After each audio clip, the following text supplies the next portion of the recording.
Uba, pour la première fois, dibiteri professionnalisé.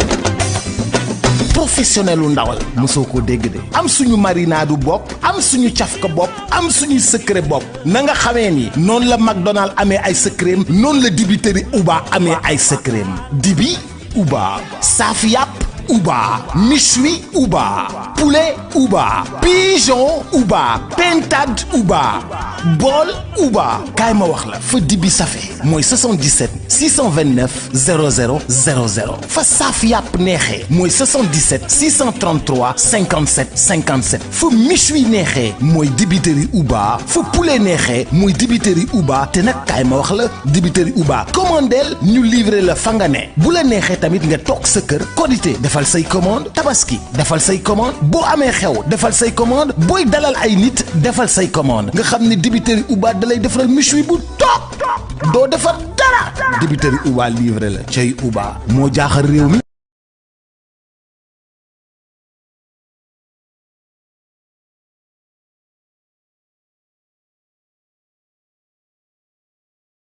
Dibiteri Uba, pour la première fois, dibiteri professionnalisé.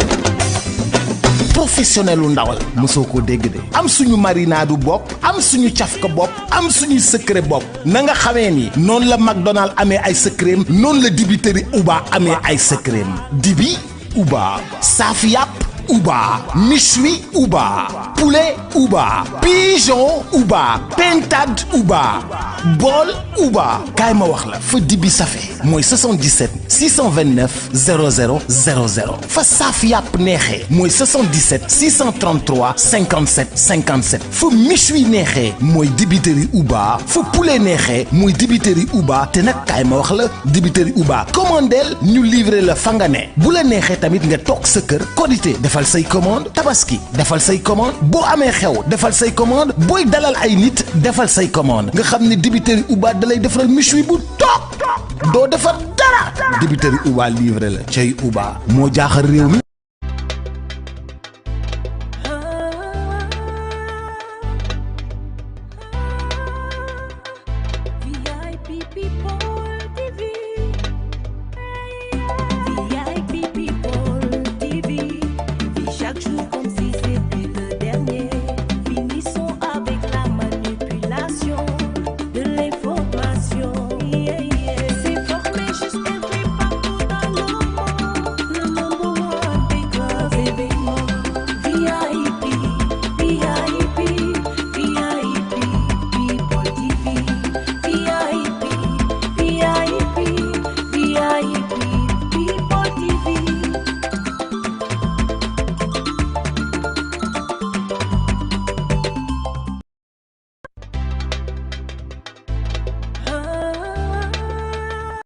Ravi de nous retrouver, amis fidèles internautes, vous qui nous suivez partout à travers le monde sur la chaîne des grands événements VIP People TV, comme son nom l'indique, s'informer et juste c'est vrai. Comme j'ai l'habitude de le dire, ça y est, abonné, vous l'en faites des buzz cloche de notification, ngir jot une vidéo en exclusivité. Am mbégte banner del jutey en ce lundi, premier jour de la semaine, coïncidant avec la date du 7 avril 2025, indi len benen numéro édition spéciale jëmale ko ci Pause Café. Ginnaw lool nak dañu fas yéene waxtaane lépp loo xamante ni moo soxal suñu Sénégal ginnaw bi nga xamante ni bërki démb dañu génn ce suñu 65e fête d'indépendance ci biir loolu nag ñu jàmmaarloog li nga xamante ne mooy discours traditionnel à la nation bi nga xamante ni yàggoon nañ ko dégg kii di le président de la République Bassirou Diomaye Faye jàkkaarloog askanu Sénégal amal discours ci biir discours boobu nag amuñu woon jot daal di koy décortiquer ñu bare comprendre ñu am na ay controverses yoo xamante ni juddu na daal ci ay kàddu yoo xamante ni en tant que chef de l'État yëkkati na ko ci biir loolu ñu am mbégteeg bànneex jël ñi nga xamante ni tey jii seen xam-xam dafa màcc jëm ci analyser lépp loo xamante ni moo soxal suñu Sénégal pour que ñu waxtaane ko en commençant aujourd'hui j'ai sur le plateau le plaisir de recevoir le grand journaliste, le communicant, l'analyste Bachir Fofana. Bachir, je suis venu de la gamme, de le souhaiter bonne fête d'indépendance. Merci Tange, bonne fête à tous les Sénégalais, di nuyu ñep, di ziar ñep, am toujours mbégte jàkkaarloog yow waxtaanee ak yow lépp actualité. Am plaisir daje fi ak monsieur Ba que tu vas présenter di ko nuyu bu baax di ko ziar bu baax di ñaanal Sénégal yëpp. Xam nga fête bi ren ji dafa boole lu bëri fête d'indépendance, fin de Korité. Lépp ñu profité waale balu ak ñëpp ñaanal ñëpp ñaan jàmm ci réew mi ñaanal ko sunu mbokk yëpp et puis di ñaan ñu yàgg di ko féete incha allah. amin yaakaar naa ni noonu la dugg see ci émission bi comme nu mu ko waxee dafa tombeek lu bëre maanaam muy fête de l'indépendance tombeek jeextalu koor gi muy korité jeextal tombeel aussi 1 an bi nga xamante ni Diomaye si la accédé woon au pouvoir donc événement yi dafa xaw a bëre donc ci loolu daal la ñuy profité yàlla defal ñu jàmm ci Sénégal ma feddali ko ki nga xamante ni tey jii mën naa jàpp ne dafay yëngu ci wàllu politique mu bokk ci mouvement les gëm sa bopp les jàmbaar suñ ko waxee xel yi dem ci Bougane Gueye Dany muy Omar Ba bokk ci cellule cadre yi Omar ñi lay nuyu di la dal ak jàmm ci suñu plateau. Merci beaucoup Tange di la nuyu di la ziar di rafetlu invitation bi tey ci plateau bi di nuyu aussi Bachir am mbégte ak kontaan profité ci occasion bi rek nuyu sénégalais yi nga xam ne tey ñu ngi fas yéene toog jàkkaarloog ñun pour déglu xam-xam bi nga xam ne nii fas yéene nañ ko fi waxtaanee ginnaaw loolu tamit ma profité ci occasion bi rek nuyu ñi nga xam ne tey ñoom ñoo nekk dans le département de Foundiougne nga xam ne nii foofu mooy sama fief nuyu leen ñoom ñëpp surtout commune bu Mbam profité ci occasion bi nuyu 2 amis Adama Ndiaye ak Moussa Touré des gendarmes yoo xam ne tey jamono ñu ngi toog dañu seetaan donc maa ngi nuyu Sénégal yëpp ñaanal kilifa diine yi kilifa aada yi ñaanal ñëpp jàmm surtout le président Bougane Gueye Dany tamit ñaanal ko jàmm ak salaam.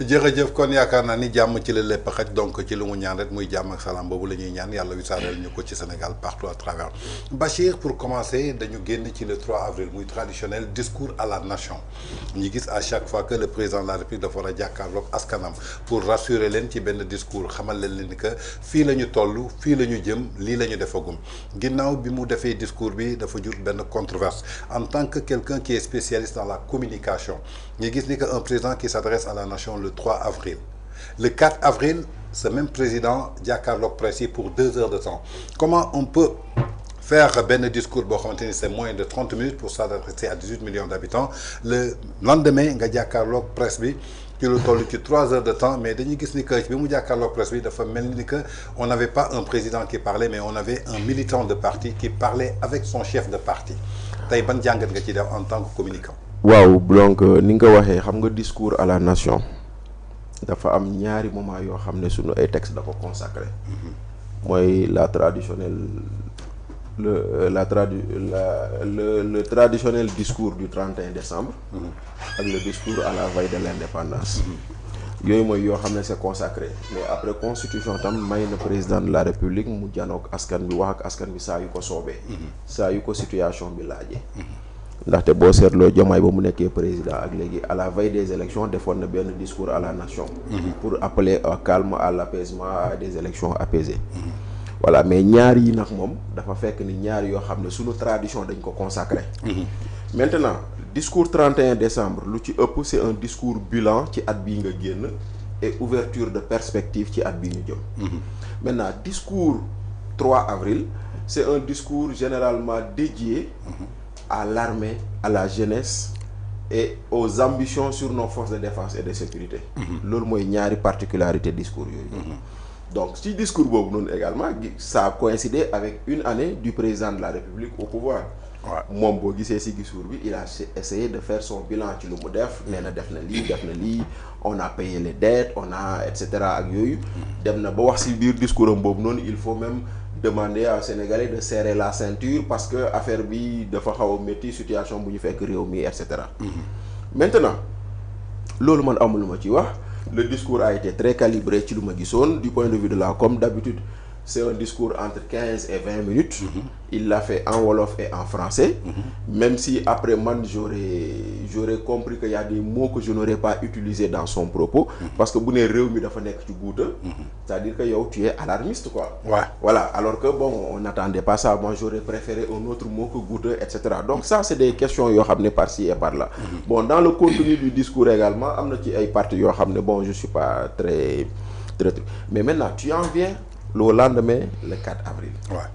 Le 4 avril, le président de la République fait une conférence de presse. Moi, je suis dans le format pour l'instant, je ne suis pas dans le fond. D'accord. Format bi, Tange, man dama jàpp ni la présidence gagnerait à avoir un format au maximum avec 2 médias. Xam nga nag aujourd'hui bu leen fàtte ni interview c'est un moment de communication. Donc dès l'instant que c'est un moment de communication, yow yaay tànn fooy dem. yow yaa ne man sama interview VIP laa koy jox. keneen mu ne non man sama interview fee laay dem. Donc si tu as d'abord le choix. Mais un président de la République qui parle forcément ñëpp dinañ ko déglu. waaw kon soxlawul ngay jël ñu bëri teg leen ci plateau bi man si sama gis-gis. maanaam pluralité journaliste yi ne woon ci plateau bi. du ko jar woon sa gis-gis. non du woon sama gis-gis sama gis-gis moo doonoon le président s'adresse au grand maximum à 2 groupes de presse. xam nga lu tax loolu. mooy permettre interactivité bi am relance yi mën a am. waaw parce que bu ngeen bëree quand on doit distribuer la parole vous êtes 4 5. ils sont 6 je crois. ils sont 6. maintenant boo waxee balaa ngaa waxaat xëy na yow la question que tu as posée président tontu wu ci comme ni nga ko bëggee ñu ne non on donne la parole à monsieur Ba ak yooyu noonu donc tu vois. du am relance quoi donc clarté. du am relance par rapport à expliquer ci sénégalais bi lu mu waroon savoir. voilà man moo tax man j'aurais suggéré qu'il y ait une interview avec maximum 2 groupes de presse. Tout en sachant que quel que soit le groupe de presse choisi président de la République wax ça intéresse tout le monde. beneen bi gis nañ fi mu def interview France 24. lu tax boolewuñu France 24 ak RFI. lu tax boolewuñu France 24 ak TV5. lu tax boolewuñu France 24 ak Le Monde pourquoi ñu war a boole journalistes sénégalais yëpp ci benn interview. waaw mu ngi noonu. Donc moi j'aurais aimé voir le président faire une interview avec maximum de maintenant beneen bi temps 3 heures de temps de discussion c'est trop. C'est trop. tey jii boo génnoon def fi sa micro trottoir nga ne sénégalais yi qu'est-ce que vous avez retenu de l'interview du président de la République. Macky Sall am na lu muy def ci suuf. le peuple bi def pression ci justice bi. chroniqueurs yi ñooy opposants yi léegi bu jàllee ñett yooyu. néew na loo si boolewaat loo xam ne mën nga ne lii nit retenir na ko ci discours boobu. or kilifa bu waxee ba pare kay war nañ mën a am lu ñu retenir. effectivement ndaxte lu ñuy wax toujours en communication entre ce que je pense dire ce que je dis. Comment je le dis. Ce que je pense dire ce que je dis comment je le dis. Qui l'a entendu. yaa ngi may dégg. Qui l'a compris et qui l'a retenu et qu'est-ce qu'il a retenu à la fin. nee nañu en communication il y a 9 possibilités de ne pas se faire comprendre 9 entre yow li nga xalaat. ba si nit ki fu mu jëm. kon ça veut dire quoi ba moo tax ñu naan leen boo leen di wax que ça soit court clair et concis. de sorte à ce que nit ki dina am lu mu yóbbaale bu fa jógee. mais man def très franchement après 3 heures ñetti éléments yi nii boo si génnee. jàppuma leneen. d'accord. donc ci biir loolu xam naa format bi rek laa toll ni ne wax ma si biir fond bi après nañ si voilà dina ñëw après ci fond bi ñëw ci éléments yi nga jàpp yi dañuy ñëw ci Omar Ba bokk ci cellule cadre gëm sa bopp ñi doon gis ni que souvent ce leader di Bougane Gueye Dany da doon def ay sorties à chaque fois que le président wala premier ministre am daal di génn bi yoon kenn gisu ko tey nga nekk ci plateau bi en tant que ki nga xamante ne da nga bokk ci cadre mouvement gëm sa bopp les jàmbaar tey soo ñu doon defal décryptage jëmale ko ci li nga xamante ne mooy forme discours à la nation bi président def ak le lendemain li nga xamante ne mooy 3 heures d'entretien bi nga xam ne def na ko avec 6 groupes de presse ban lecture nga ñu ciy defal. Tange boo ma may rek balaa nga may ñëw ci discours yi le président de la République à la veille de l'indépendance ak feeti indépendance bi dama bëggoon revenir tuuti rek par rapport ak le président Bougane Gueye Dany. Je pense c'est un leader. Il est responsable tey le président Bougane Gueye Dany lépp loo xam ne ni waroon na ko wax pour les Sénégalais am ci njëriñ tirer ci leçon rek wax na ko ba pare. donc tey amututoon importance parce que ki nga xam ne ni moo nekk le président de la République gënam bi tey presque amul lenn loo xam ne ni contenu boo xam ne ni tey war na tax nit ki yàq temps am toog di ci waxaat. je pense que c'est inutile foofu lay commencer rek wax ne le président de la République kii Bachir mu ngi ciy wax tout à l'heure dafa perte. axe de communication bi ci biir communication bi ndax tey Sénégal fi mu toll tey booy communiquer boo yeewoo si suba si rek ñu bëri presque presse bi yëpp dañuy am benn aspect boo xam ne moom la ñuy dagg pour partager ko. étant nag le président de la République. du Sénégal le président de tous les Sénégalais boo génnee di wax am na noo war a waxee ba nga xam ne ni tey sens de communication li nga bëgg a communiquer presse bi bu ñu xëyee ñu xëyee ko. mais malheureusement. moom li nga xam ne ni tey moom la presse bi xëyee dafay wone faiblesse am étant le président de la République du Sénégal. ciw ñëw rek tey yaa ngi wax tout à l'heure ci forme bi le nombre de journalistes yi nga xam ne ñoom ñoo waroon le président de la République damay rejoindre Bassir ci loolu noonu ndax tey dama jàpp ne mënoon nañ ko def 2 journalistes. mu nekk benn interaction. boo xam ne ni communication président day wax ki tontu bi muy tontu.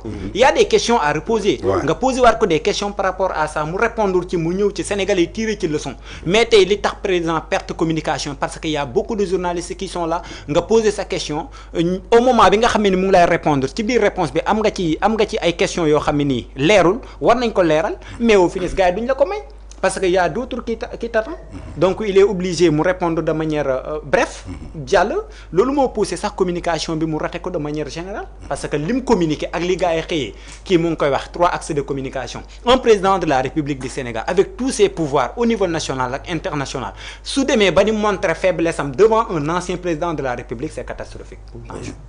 mais est-ce que Bachir du président moo bëggoon accès communication bi foofu pour que sénégalais yi bañ a comprendre parce que suñu xoolee ki doon modéré aussi point de presse bi à chaque fois que da doon dellu si bu leen génn ci champ bi on dirait que les journalistes étaient limités ci benn cadre boo xamante ne bu restreint la. foofu non xam nga genre exercice yi. waaw dafa am ay contraintes.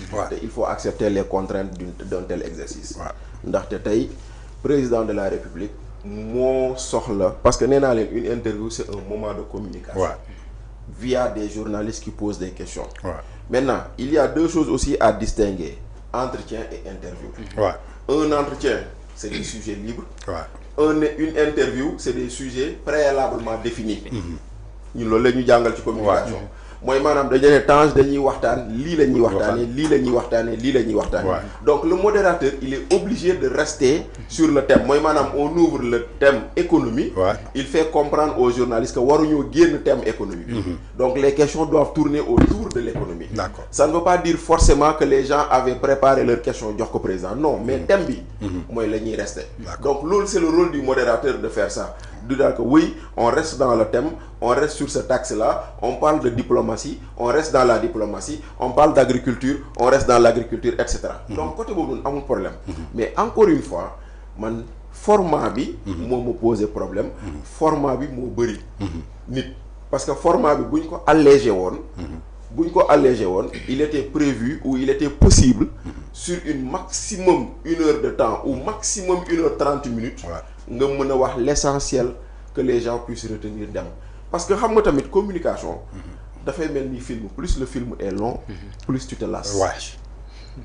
bañ nañ ko ba tey jii nii boo seetloo ñii di def suñu téléfilm yi yëpp boo seetloo maximum ay épisode 30 minutes lañ lay defal. parce que au-delà rek tu commences à perdre l'attention de celui qui te suit.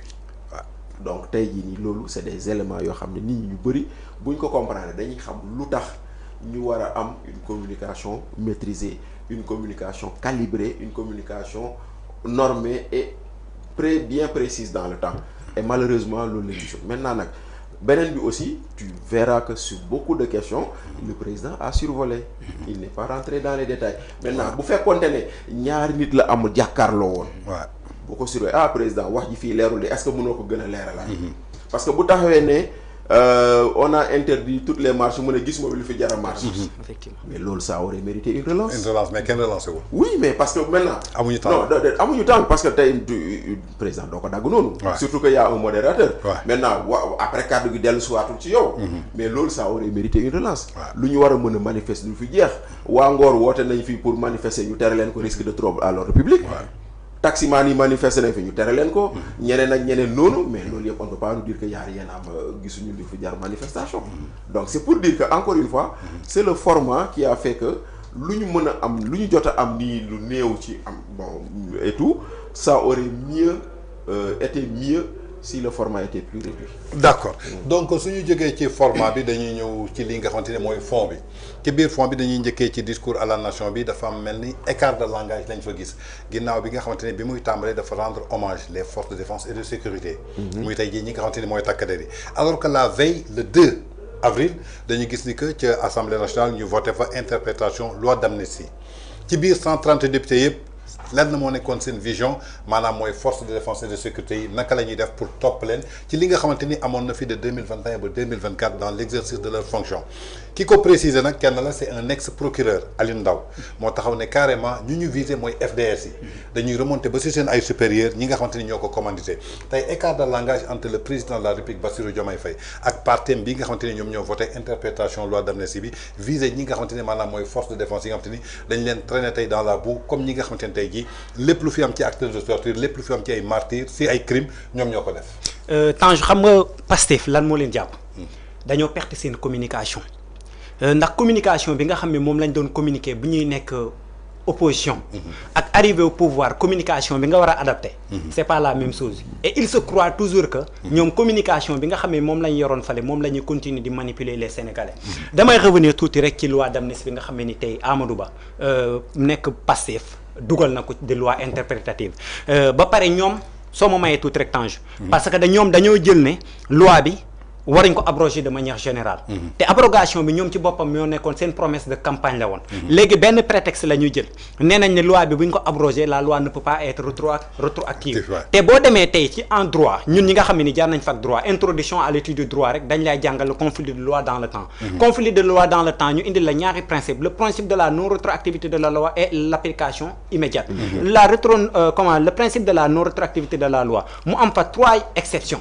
parmi les exceptions ñu ne la loi interprétative mun na rétroactive ñu ne la ne loi la plus douce pénale mun na rétroactive ñu ne la loi mun na rétroactive si et seulement si le législateur a décidé la rétroactivité de la loi expressément donc c'était pur et simple ñoom si boppam ñoom ñoo créé ñoom ñoo xam ne loi bi kat 2 poids 2 mesures la am na lu leen ci arrangé am na lu leen ci arrangé wul ñu bëgg a jël la loi interprétative ne dañuy interpréter te man li ma ci gën a métti li nga xam ne moom la ñuy wax ne dañ koy interpréter amul ci dans ci biir commande ci biir loi d'amnistie bi ñoom li ñu viser mooy les forces de défense et de sécurité te tey forces de défense et de sécurité yooyu tey ñoom ñoo tax ñu jot pouvoir ndax tey bu nekkuñu bu ñu amunoon comme un général Moussa Fall ici présent un républicain bu taxaw fu être fort super fort comme ni mu ko waxee à son premier ministre donc tey duñ am régime buy taxaw ne dafay fête indépendance kon dina fekk ne armée bi moo yor kii bi comment dire cëggal guy gi moom mooy doxal actuellement te grâce à ces forces de l'ordre qui étaient très professionnelles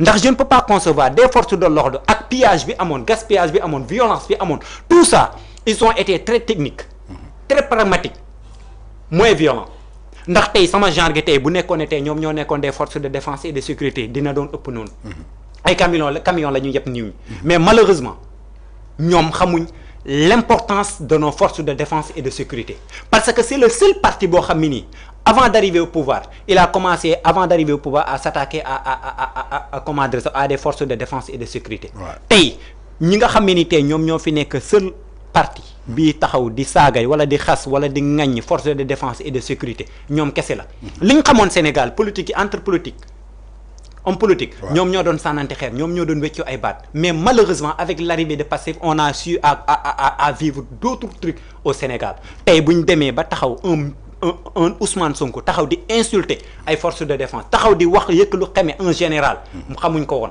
c'est le seul tey koo xam ne ni tey loi d'amnistie bi buñ ko tëgg wala buñ ko abrogé il devait être le premier à répondre parce que tout a commencé avec Ousmane Sonko tout a commencé à Sweet Beauté qu'est-ce qui s'est passé un homme avec 2 femmes mun leen bàyyi foofu noonu dem Sweet Beauté un enfant un jeune adolescente boo xam ne ni amul sax certificat nga dem jox ko sa bopp nga ne dalay maase avec tout ce qui s'est passé nga wuññeeku woo Sénégalais ba pare woo leen ci un mortel combat léegi damay laajte tey cette abrogation si wala cette interprétation buñ ko interpréter loi bi ba pare léegi fan la ñuy def ki nga xam ne ni moom moo woote woon mortel combat je répète ces mots mu ne c'est un combat mortel le combat s'annonce mortel ba pare nekk les mots ne sont pas trop les mots ne sont pas de trop moom moo ko wax il était motivé par une intention politique foofu lañ koy teg non tey loolu mënoo ko qualifier en intense ñi nga xam ne ni tey ñoom ñoo jëloon ay cocktail molotov dem taar terre bi fan nga leen di qualifier ñi nga xam ne dañoo taaloon BRT fan nga leen di qualifier ñi nga xam ne ni tey dañoo sànnoon cocktail molotov ci biir tata buy dem ay nit lakk ci dee ci fan nga leen di qualifier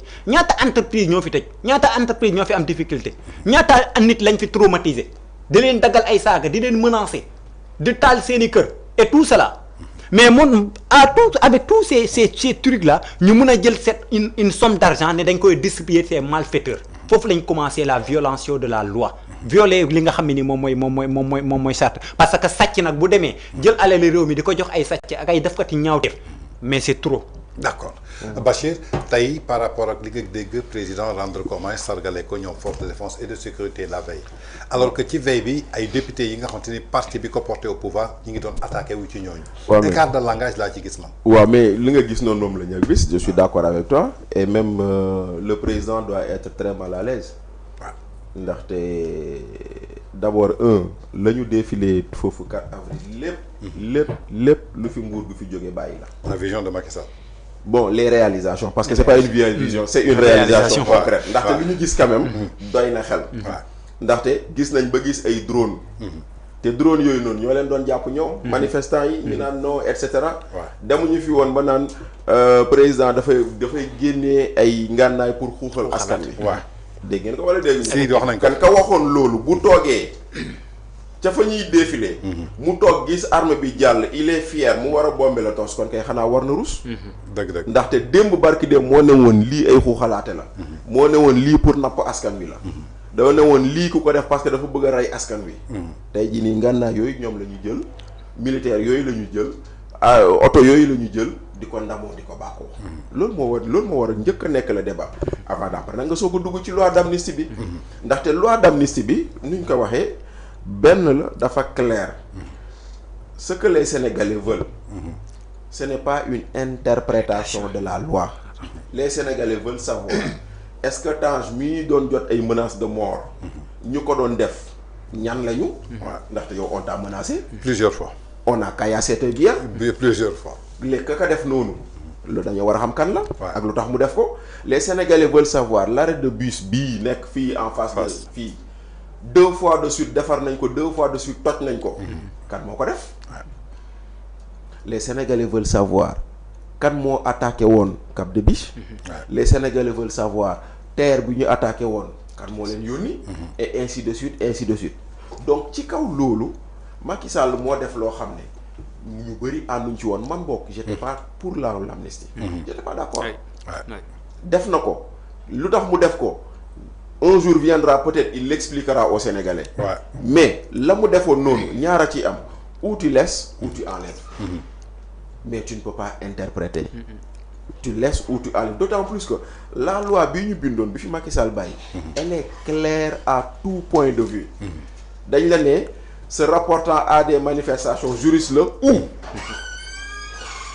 ou à des actes politiques ou le ou boobu noonu en droit xam na lu muy tekki moom a gën a doon juriste loolay benn ñaareel bi ñu ñëw ci article 2 l'amnistie ne préjudicie pas des xawma lan des tiers naka lañ koy waxatee sax mooy bu Tange jàppee ni dañ ko war a topp moom loolu c'est amnistie ou pas mën nga topp waaw du préjudice aux des tiers voilà et que les réparations bu ñu ko waree yóbbu nañ ko yóbbu cour d'appel xawma et cetera donc lan moo fa leerul loolu mooy benn ñaareel bi nag nga ñëw ci kàddu gi nit taxaw ne Sénégalais yi man maa leen ne dañuy gëstu lu xewoon Caaroy 44 mais bu ñu gëstoo lu xewoon Caaroy 44 waruñoo ñàkk bañ a gëstu lu xew 2021 ak 2024 effectivement nga jóge ko foofu nga ñëw nga taxaw nga bind déclaration de politique générale nga ne oui la loi sera rapportée gaa ñi ne la lan nga bëgg a wax leerul mu ne non la loi sera abrogée nga ñëw question au gouvernement jàkkaarloog sénégalais yi nga ne ñun ñan ko defaloon bëggatuñu kon kay nag Tange nag lii yëpp boo ko indee si tu veux interpréter c'est parce que da nga nekk ci ay tappale te boo nekkee ci ay tappale mooy yow li nga nekk li nga def xam nga ko wala dafa am loo bëgg a nëbb sénégalais yi donc voilà le problème donc aujourd'hui quand le président magnifie les forces de défense et de sécurité et que la veille ces députés sont en train de vouloir insulter ces forces de défense et de sécurité effectivement il y a un double langage mais ce double langage est très dangereux xam nga lu tax Tange ñun ñooy réew moo xam ne on a un corps qu'on appelle communément la grande muette pourquoi on les appelle la grande muette boo leen dompatee bu safee duñu yuuxu bu ñu lekkee sombi duñu yuuxu bu ñu lekkee soos duñu yuuxu bu ñu amul ngànnaay duñu kaas parce que dañ leen a moo ñaale noonu ñu denc seeni secret seetlul ba ñu génnee loi d'amnistie ou loi interprétative bi ba tey c'est des officiers de l'armée à la retraite qui parlent. moom laa la wax grande muette boobu dañ ci génn. voilà c'est-à-dire que. di tontonteeg ça veut dire que société civile. xam nga looy comprendre. da ngay comprendre ni ñii sol tenue bu ñu mënoon wax lu gën a garaaw ñu lii nekk di wax. te nag bu ñu demee nag ba armée di wax di exprimer ay sentiments sur la place publique les gens doivent faire très attention. te nag foofu noonu malheureusement nag loolu moo ñu dal parce que malheureusement on a élu des gens ñi nga xam ne ils n'ont pas compris le sens du mot réconciliation. Ils n'ont pas compris le sens du mot pardon. Ils n'ont pas compris le sens du mot aller de l'avant. Et conséquence, on est là à remuer quelque chose boo xam ne c'est comme si lu ñuy wax rek c'est un diable qui s'en va et on est en train de tirer sur la queue du diable. S'il se retourne, il devient un monstre devant nous. man nag loi d'amnistie bu ñuy interpréter bi ni loolu laa ci tiit loolu laa ci ragal leneen lu ma ci tiit nag te ñoom wax nañ ko keroog assemblée nationale. porox ndoll la ñu bëgg pour tas APR. parce que nag waa si ñu ngi koy annoncé depuis lors dañuy dissoudre APR en passant par Waly Diouf Bodiang qui l'a annoncé avant que sax ñu egg si foofu tey loi d'amnistie bi lan la jotee ak APR ba ñu war. non ñoom ils veulent prendre prétexte sur un fait. boo xam ne quand même nit ñi gis nañ ko. mooy durant ces événements am na benn pick-up bu ñëw dugg siège APR. ñu ne c'est un pick-up de nervis. léegi s'ils arrivent à faire une corrélation entre des événements et ces gens-là ils disent que c'est parti-là. foofu lañ ko bëgg a jaarale. mais justice su ko délimité wul nag. non de APR le décret lay doon. décret la du justice. mais pick-up boobu ñuy wax. y avait des nervis yow est-ce que leer na la ay nervis. mais loolu laa la wax moo tax may la s'ils arrivent à prouver. waaw xam nga man dama ne s'ils arrivent à prouver. voilà parce que ñoom au moins gis nañ pick-up bi dugg biir siège APR. waaw ndax nervi la wala nervi xaw ma. waaw kan la doon xaw ma tout ce que je sais moo di ni s'ils arrivent à prouver que c'est des nervis ils arrivent à faire le lien avec des événements. Bachir foofu dama bëgg a def benn comparaison rek tey ñi nga xam ne ni tey dañ leen jàppe woon ay nervi ñu jógoon bu nekkee dañoo jógoon pour protéger la république bu nekkee tey dañoo jógoon pour protéger des biens privés wala publics naka nga leen mën a comparer ak ñi nga xam ne ni dañ doon financer des cocktails molotov. Non pas du tout. ñooñu foo leen di qualifier on ne peut pas. ah parce que ñooñu kay moom c'est-à-dire que xam nga. léegi bu ñu nekkee ay nervi yooyu léegi ñu doon financer cocktail molotov yi foo leen. c'est-à-dire y a Alioune Dione qui est actuellement ministre. Qui l'a dit en direct.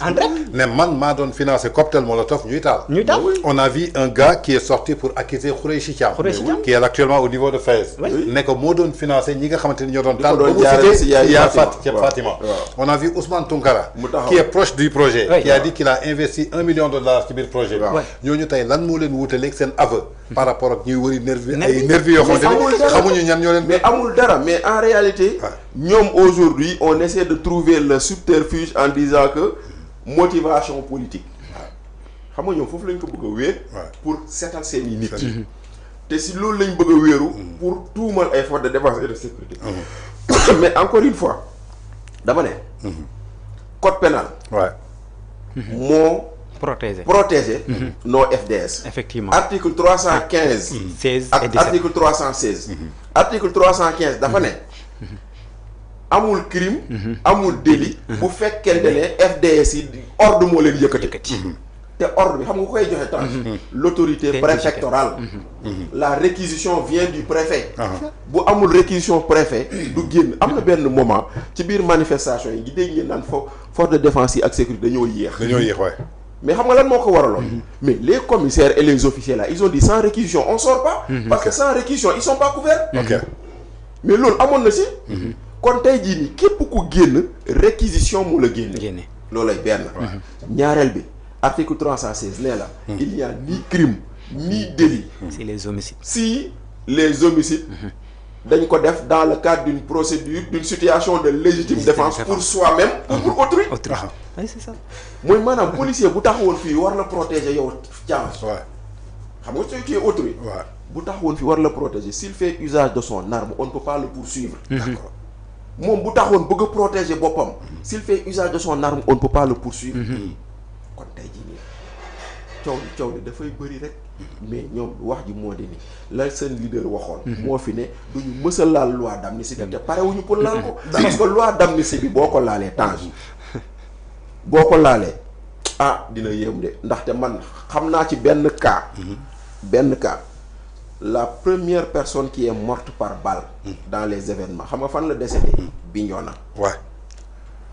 La première victime. C'était en 2021. C'était en 2021. Ouais. Cette personne qui est morte à Bignona, les enquêtes policières, ma jox la révélation boobu, ont permis d'identifier que quelqu'un de Pastef,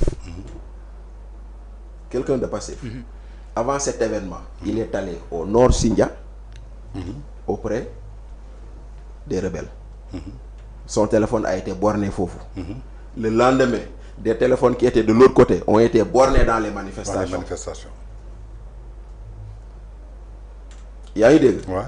kon nag c'est pour dire que xam nañ bu baax lu ñuy def. maanaam ki njëkk a dee. kii njëkk a dee.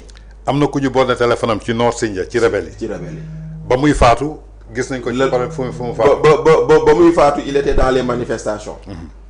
te rebelle yi nekkoon fee tam borné nañ seen téléphone dans les manifestations. Je n'accuse personne nag. D'accord. Je dis simplement que le premier mort il a été prouvé qu'il n'est pas mort par des balles des FDS. kon kan moo pare. D'accord. kon loolu noonu c'est des choses ak yeneen. kon nag tey jii nii ñoom ñii tax xam lu tax ñu bañ a laal loi d'amnistie bi di jéem a tàppale naan ay interprétation ñun sénégalais yi nag ñoo war a bañ interprétation loi bi ndaxte abrogation wala ñu ne noo garaaw nañ gëmm nañ bàyyi mu jàll ñu continuer mais interprétation boo xam ne day cibler FDS kenn waru ko nangu et c'est dangereux pour ce pays. D'accord. Omar Ba en tant que juriste tey wax nga ko léegi les FDS kenn mënu leen poursuivre parce que dafa am lu leen protéger ci génn bi ñu génn muy perquisition boo xamante ni autorité moo ko joxe mais dañu dégg ki nga xamante ni tey jii c'est un procureur on ne peut pas parler de procureur sans parler quand même de droit muy Aline Ndao qui a dit que carrément on va poursuivre les FDS et poursuivre leurs supérieurs tey yow ban lecture nga ci am en tant que ki nga xamante ni un juriste xam nga tey Aliou Ndao man dama koy xaw a jaawale c'est un leader politique qui parle wala c'est un ancien procureur qui parle pour le droit kii mu ngi wax tout à l'heure sur les articles 315 316 et 317 l'autorité les forces de défense et de sécurité kii wax na ko tout à l'heure amul lenn loo xam ne mun nañ ko toppee bu nekkee ne ñoom c'est une autorité légitime moom moo leen ordonné pour ñu dem def la répression maintien de l'ordre boobu tey bu nekkee c'est une autorité légitime et cette autorité légitime c'est qui c'est les préfets ah c'est les préfets au niveau départemental c'est les sous-préfets revient au préfet tey ñoom ñoo leen ko lii tey kooku noonu tey naka nga ko mën a topp yow lu tax journaliste yi mere woon fii préfet Dakar ba mu nee gazélé voilà mais lu tax c'était le préfet mais c'était le préfet parce que préfet mooy joxe ordre kii mu ngi wax ne tout à l'heure légitime de défense la légitime de défense n'est pas uniquement permis aux forces de défense même à toi yow tey ki Bachir bi boo ko gisoon tey ma koy attaqué pour rey ko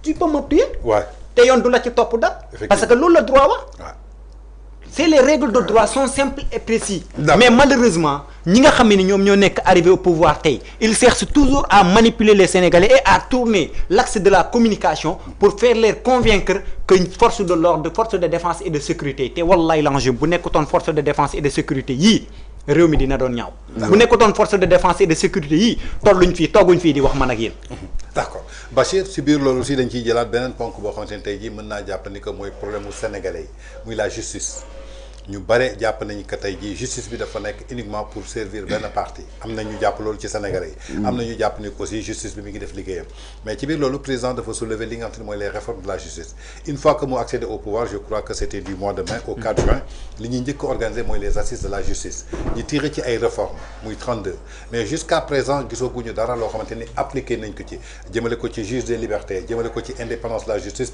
maanaam retrait moom ci conseil supérieur de la magistrature parce que bu ñu fàttee aussi moom dafa gëmoon ni ko du temps de l'opposition pour que la justice soit indépendante il faut que le président se retire de cet conseil supérieur de la magistrature moom loolu la gëmoon tey yàlla indi ko ba ci bopp pouvoir bi mais dégg nañ ko barki démb lu mu wax nee na bu mu siégé ci conseil supérieur de la magistrature lay soog a gëm ne que il n'est pas encore temps que moom mu génn ci biir on a aussi vu le garde des Sceaux bi nga xamante ne mi ngi siégé ci biir moom premier ministre am gëmu ko woon démb muy ñaari personnalités yoo xamante ne tey jii ñoom ñoo diriger Sénégal diriger justice bi amul kenn ci ñoom ku ko ci gëmoon tey ci réforme yooyu muy wax jusqu'à présent gisooguñu lan lañ ci appliqué mais lenn la ñu sukkandikul un président qui nous sert un mot on va faire et quand est-ce qu'on le fera tey yow en tant qu'analyste un communicant ban lecture ngay def ci les réformes de la justice et par rapport ak tey moom lu mu tenir ci rester ci conseil supérieur de la magistrature pour que ñu am justice bu indépendante. Tange man dafa am loo xam ne dama koy wax j'aurais aimé ne pas avoir raison sur le président. Mais je pense que j'ai raison sur le président. Comment? Le président woote assise de la justice le 3, le 4 avril. Ouais. J'ai signé une contribution. Une contribution, ouais. Dans laquelle je dis, monsieur le président, évitez-nous cette distraction. Ce sont les assises de la distraction. Ouais. Et j'avais dit, président, la ngay woote ndaje dafa mel ni c'est pour jox ay per diem ay pas. waaye lu ñu war a waxtaanee ci justice waxtaanee nañ ko ba pare. jël appliqué moo des. ndaxte c'est assise nationale. am na réflexion yu mu def ci justice. CNRI am na réflexion yu mu def ci justice. UMS ci boppam woote na ndaje am réflexion yu mu def ci justice du temps où Souleymane Teliko était président de l'UMS. kon la des kay mooy ñoom seeni ndaje seeni waxtaan la ñu digal ni moom moo war a doon luy améliorer fonctionnement justice jëlal appliqué lii laa waxoon. 1 an après amul benn début d'application. loolu ngay njëkk a constaté. beneen booy constaté CNRI assise nationale comme UMS. conclusion yu ñu arrêté woon moom la ndajeeb jobaay bi arrivé aux mêmes conclusions.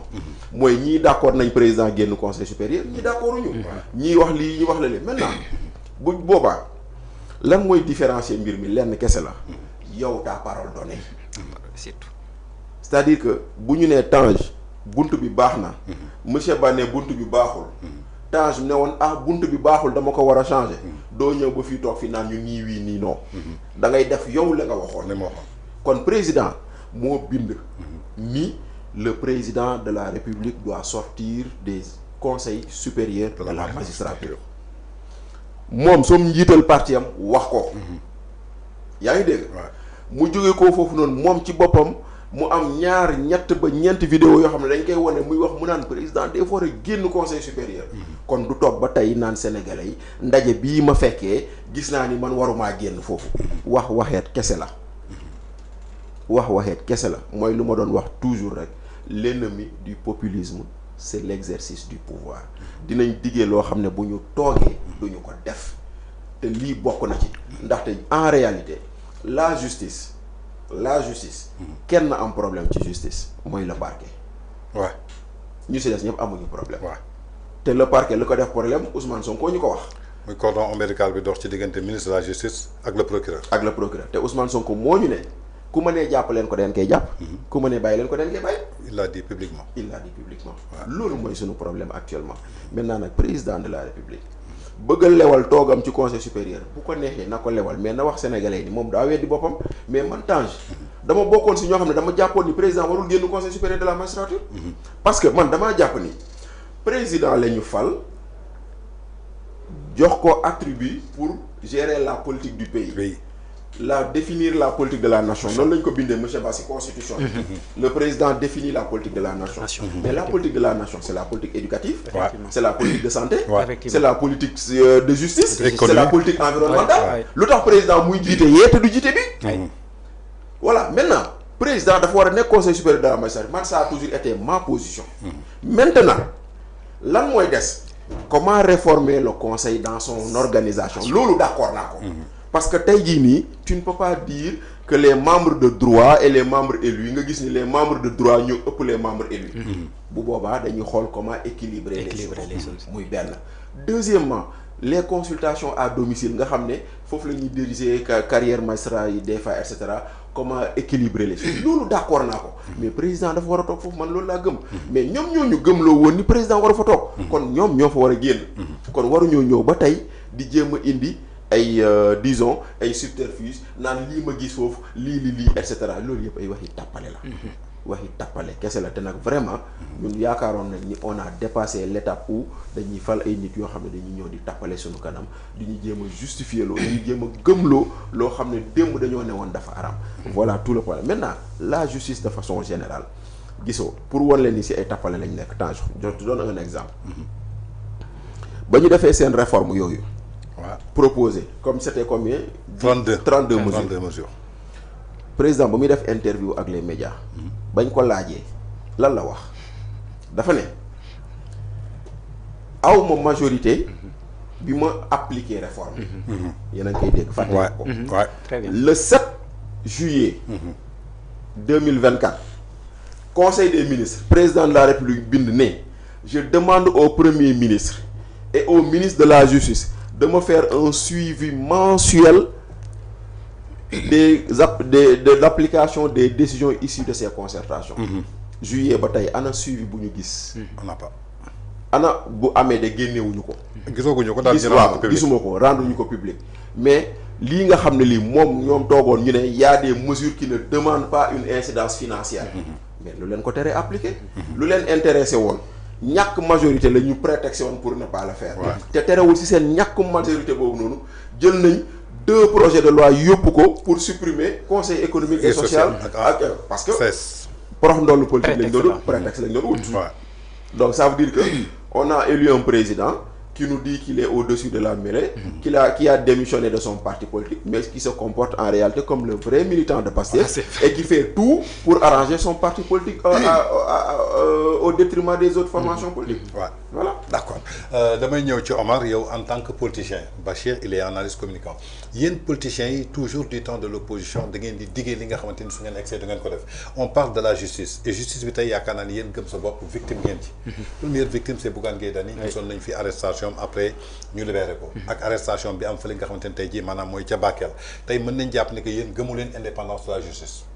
ci biir loolu ki leen ko waroon jox digal leen ko muy le président qui avait dit que man gëmuma justice bi mën na am indépendance tant que président mi ngi siégé ci biir. tey ngeen gis ni que ce même président qui avait prôné pour une rupture. ñoom waxuñu changement rupture moo leen di au pouvoir. et quand on parle de rupture ça veut dire qu'on enlève ce qui était là et on amène quelque chose de nouveau. Pourquoi le président de la République veut se maintenir ci conseil supérieur de la magistrature tey seen kàddu yi ngeen doon joxee ci opposition bi est-ce que tey yéen ju leen jural sax ëllëg ak ci biir benn sénégalais dootul gëm benn opposant une fois que ngeen egsi au pouvoir. Tange foofu dama ci taxaw tuuti. ñun gëm sa bopp. nous sommes pas des politiciens. Comment dirais-je encore ces politiciens anciens.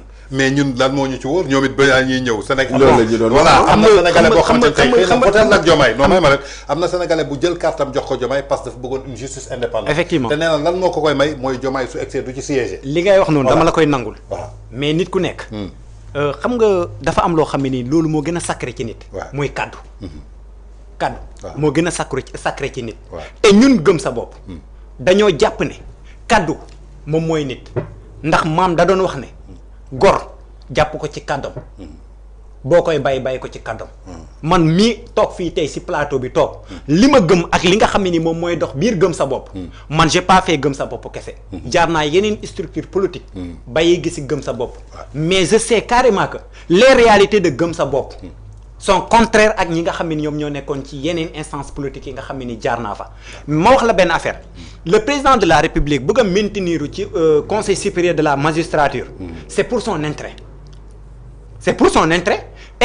et l'intérêt du premier ministre Ousmane Sonko temps tey boo xëyoon suba ñu ne la ne ñi nekk conseil constitutionnel dindi lañ leen fa bu mu la bett de boo xëyoon suba ñu ne la ñi nekk conseil constitutionnel dindi nañ leen fa. seen mandat jeexagul. waaw bu mu la bett ma tegal la ci beneen kii di ministre de la justice boo déggee remaniement bii di ñëw bokk ci bu mu la bett ñaari moom man maa la koy wax léegi nag ma ñëw ci. bu ministre de la justice mën naa gëm mais bu conseil constitutionnel moom non tout est ñooñu mandat ma leen fa doy. non fu mu toll nii on va faire une cour constitutionnelle. mais voilà. Quand on fait une cour constitutionnelle. ça veut dire que de fait. on supprime tout le conseil constitutionnel au nombre de nouveaux. voilà effectivement voilà moom d'accord ak ñu. voilà non ci cadre boobu laay ñëwee quoi. suñ ko mënoon moom Badio Camara du fa des Bassirou Gueye du nekk OFNAC. mandat bay leen fa téye. léegi aspect conseil supérieur de la magistrature ak justice bi. waaw mais président de la république kan moo ko fi njëkk a saaga. ban président. président Bassirou Diomaye Faye. kan moo ko fi njëkk a saaga. benn waaye buy wootee boppam militant Pastef. militant Pastef mais Guy Marius Sagna nee na bokkul Pastef. waaw mais bi mu taxee ba léegi ma wax xanaa tey la Guy Marius Sagna mun na wax ne kooku bokkul Pastef. waaw mais bi mu ko liyee ba pare kan moo ko ci woo wóolu. ani Assane Diouf kenn woowu ko. Assane Diouf dañ ko jàpp. li booy ba lay wax est-ce que Assane Diouf wax na li teel. déedéet Assane Diouf de day fen la wax. ah loolu kese kii nag saa kii dafa tibb dagg ndey. dafa dëgg saaga ndey. waaw tey loolu yëpp tey nekk ay fait le président Bougane Gueye Dany lan lañ ko jàppee dem Bakel. waaw yóbbu ndimbalam 8 milliards yu ñu dekkee. ak weddi le premier ministre aussi. ah premier ministre dafa wax ay chiffres mu weddi ko mu contesté ko. mais chiffre c'est pas vrai premier ministre Ousmane Sonko ñëpp xam nañ ne bu nekkee wax dëgg kese bu nekkee mu ngi koy wax bëriwul. temps ren gis nga poisson d'avril da doon bëri est-ce que gis nga poisson d'avril am ren c'est inutile. c'est inutile moom. c'est inutile ngay def poisson d'avril. c'est vrai de poisson d'avril c'était pour dire le contre-vérité. Ouais. te tey ñi nga xam am nañu un premier ministre boo xam ne nii moom il est au top. donc c'est pas la peine de faire des kii nii des poissons d'avril. léegi président Bougane Gueye Dany jàpp nañ ko fi Bakel ñoom ñu joxe ay chiffres ne yóbbu nañ fa 8 milliards. vous êtes journaliste. laaj leen waa Bakel ndax jot nañ 8 milliards yi. ba léegi de am na ñu ma woo semaine passée ñu ne ma jotaguñu dara. jotaguñ dara nañu wax ci sujet boobu. te ñoom gëm nañ ne jot nañ gëmloo nañ Sénégalais ni yóbbu nañ fa 8 milliards. jàpp président Bougane Gueye Dany ci merci. gis nga justice bi maanaam je parle aux magistrats. qu'ils savent que tey bi ñuy dem di jàngi. nekk fac droit di jóg ak a daanu di réviser gisuñ ma Samba gisuñ ma Demba nañ jël seeni responsabilité am nañ en référence le juge Kéba Mbaye. qui parlait de l'éthique du droit. l'éthique de la personne nit ki lépp loo xam ne ni yaa ngi koy def te amoo ci éthique rek des na. donc nañ remettre nañ delloowaat foofu seen xel yi xam ne carrément que ces hommes politiques dañuy dem ñoom dañuy rester ils vont continuer à être juges. ils ne sont pas nommés mais seen xam-xam moo leen fa yóbbu bokkuñ nag tey nag boo seetee tey le premier ministre bi keroog mu ngi wax le juge de siège. le juge de siège moom mënu ci def benn pression. il ne peut pas. parce que y a les juges de siège et les juges de parquet. ñi nga xam ne ñoo nekk parquet ñooñu la mën a mettre pression jàpp leen kii def leen nii mais bu ñu ko jàppee ci cëggal guy ga kan moo ko moom qu'est-ce qu'ils ont fait avec Bougane ils l'ont arrêté. ils l'ont amené mais après jugement bi kan moo ko yoroon kan moo yoroon cëggal guy gi. c'était le juge de siège qui l'a libéré. mu bàyyi ko mu ñibbi këram. nañ xam ne keroog moo tax kii bu mu wax ne on ne peut pas mettre la pression sur les juges de siège. loolu c'est extrêmement grave grand. oui baal ma c'est-à-dire xam nga toujours lu may wax toujours rek xam nga le fort des populistes. oui. c'est toujours de vouloir opposer les uns aux autres. ñu baax ñeeg ñu bon ñi ñu gëm projet beeg ñu gëmul projet bi xam nga. dans leur entendement lu taxoon dañu ne Tange ci système bi la bokk. donc Tange nous empêche de vivre. monsieur Ba sëriñ la. moom day toog di toog muy dox ñu jox ko addiya. donc toujours opposition ñii ñoo baax ñii ñoo bon. donc en 10 ans il revient au peuple de faire la pression moom président de la République il viole la constitution. Première chose. xam nga il viole la constitution. la constitution moo ko ne moom en tant que président il est le garant du bon fonctionnement des institutions. benn la constitution moo ko ne moom en tant que président il est dans l'exécutif. l'autre est dans le judiciaire la séparation des pouvoirs existe defe naa article 88 xaw ma 89 je sais pas donc yaa ngi dégg. donc il viole la constitution. deuxièmement il met en danger notre justice. xam nga pourquoi il met en danger notre justice. tey jii nii Bachir Fofana mën na toog jàpp xalaat ni moom mi nga xam ne il a un dossier pendant en justice. bu yéexee parce que juge bi moo nekk def naka su dul noonu mu dem teg pression juge bi dem menacer ko. ba leneen ak leneen mën na ci am. la pression moom mën na jur lu nekk. mën na jur lu nekk mais teg pression juge constitutionnel moo tax on a tué un juge constitutionnel ici au Sénégal. oui. pression moo indi loolu. livre bii nga xam ne Madiambal mu ngi koy bind nii livre bi mu ngi ko siy rappelé. comment on a tué le juge qui maître Babacar Seye. parce que pression lañ doon teg ci justice. mais pression boo ñu indil ñu rey fi juge kon léegi pourquoi quand le président dit nañu teg pression justice moi je dois avoir peur et j'ai peur parce que ça ne doit pas être lui le président moo war a protéger les institutions lui le président moo war a faire en sorte que maintenant en toute indépendance les juges fassent leur travail maintenant il revient au parquet et le parquet c'est le procureur le procureur c'est le ministre de la justice le ministre de la justice c'est le premier ministre c'est le président il leur revient de dire ñan la ñuy topp loolu déclencher des poursuites mën nañ ko. mais ñoom poursuite ñu bëgg a déclencher nañ ko. effectivement. parce que ce qui les a intéressés c'est poursuivre Lat Diop ils l'ont fait. ce qui les a intéressés c'est poursuivre Farba Ngom ils l'ont fait. ce qui les a intéressés c'est poursuivre Tahirou Sarr ils l'ont fait. Samuel Sarr. ce qui les a intéressés c'est poursuivre Samuel Sarr ils l'ont fait. ñoom ñu leen intéressé woon bëgg nañ leen poursuivre. topp nañ leen mais ñu nga xam ne ñii nii tey jii nii mënuñu si ñoom dara. mais loolu ma jox la benn exemple Tange dégg nañ fi ñun ñëpp ñu tudd coowal audit yi Cour des comptes. audit sur la Covid. waaw ñu ne ci audit bi il y a une surfacturation présumée de 2,9 milliards au ministère de Mansour Faye. D'accord mais la Cour des comptes n'a nulle part dit poursuivre Mansour Faye. waaw amul fenn amul benn yoon fu mu ko waxee. amul fenn fu ñu ko waxee. muy benn ñaareel bi. ki ñu ne nañ ko topp man Tange damaa gëm ni dañ ko tooñ. comment naka lañ ko tooñ. yow dañ la ne da ngay jënd ceeb. nga jël marché ceeb ba ko lancé. balaa ngaa lancé marché bi nga bind ARMP.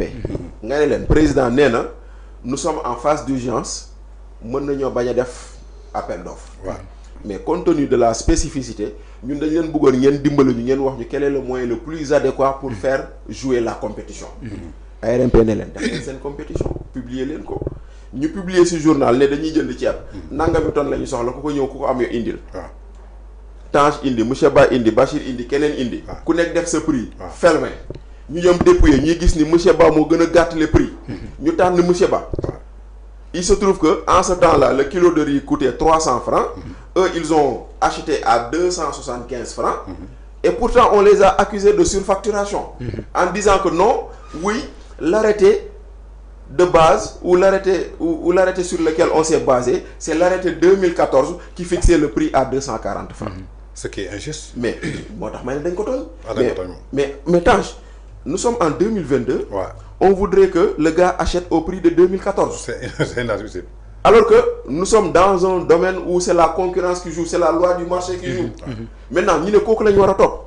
Mais ils ont réussi quand même à gagner cette communication parce Mais que oui. beaucoup de personnes croient qu'aujourd'hui Mansour Faye dafa def surfacturation ci ceeb bi ba dem ci ki nga xamante ni tey moo fi nekkoon premier ministre du ministre de la justice Aminata Touré. Mais dans tous les cas, Ouais. Aminata Touré ba mu demee ñu yóbbu ko tribunal. Est-ce que tu sais que Aminata Touré a été condamné par la justice? Effectivement. Les gens oublient de dire ça. Ouais.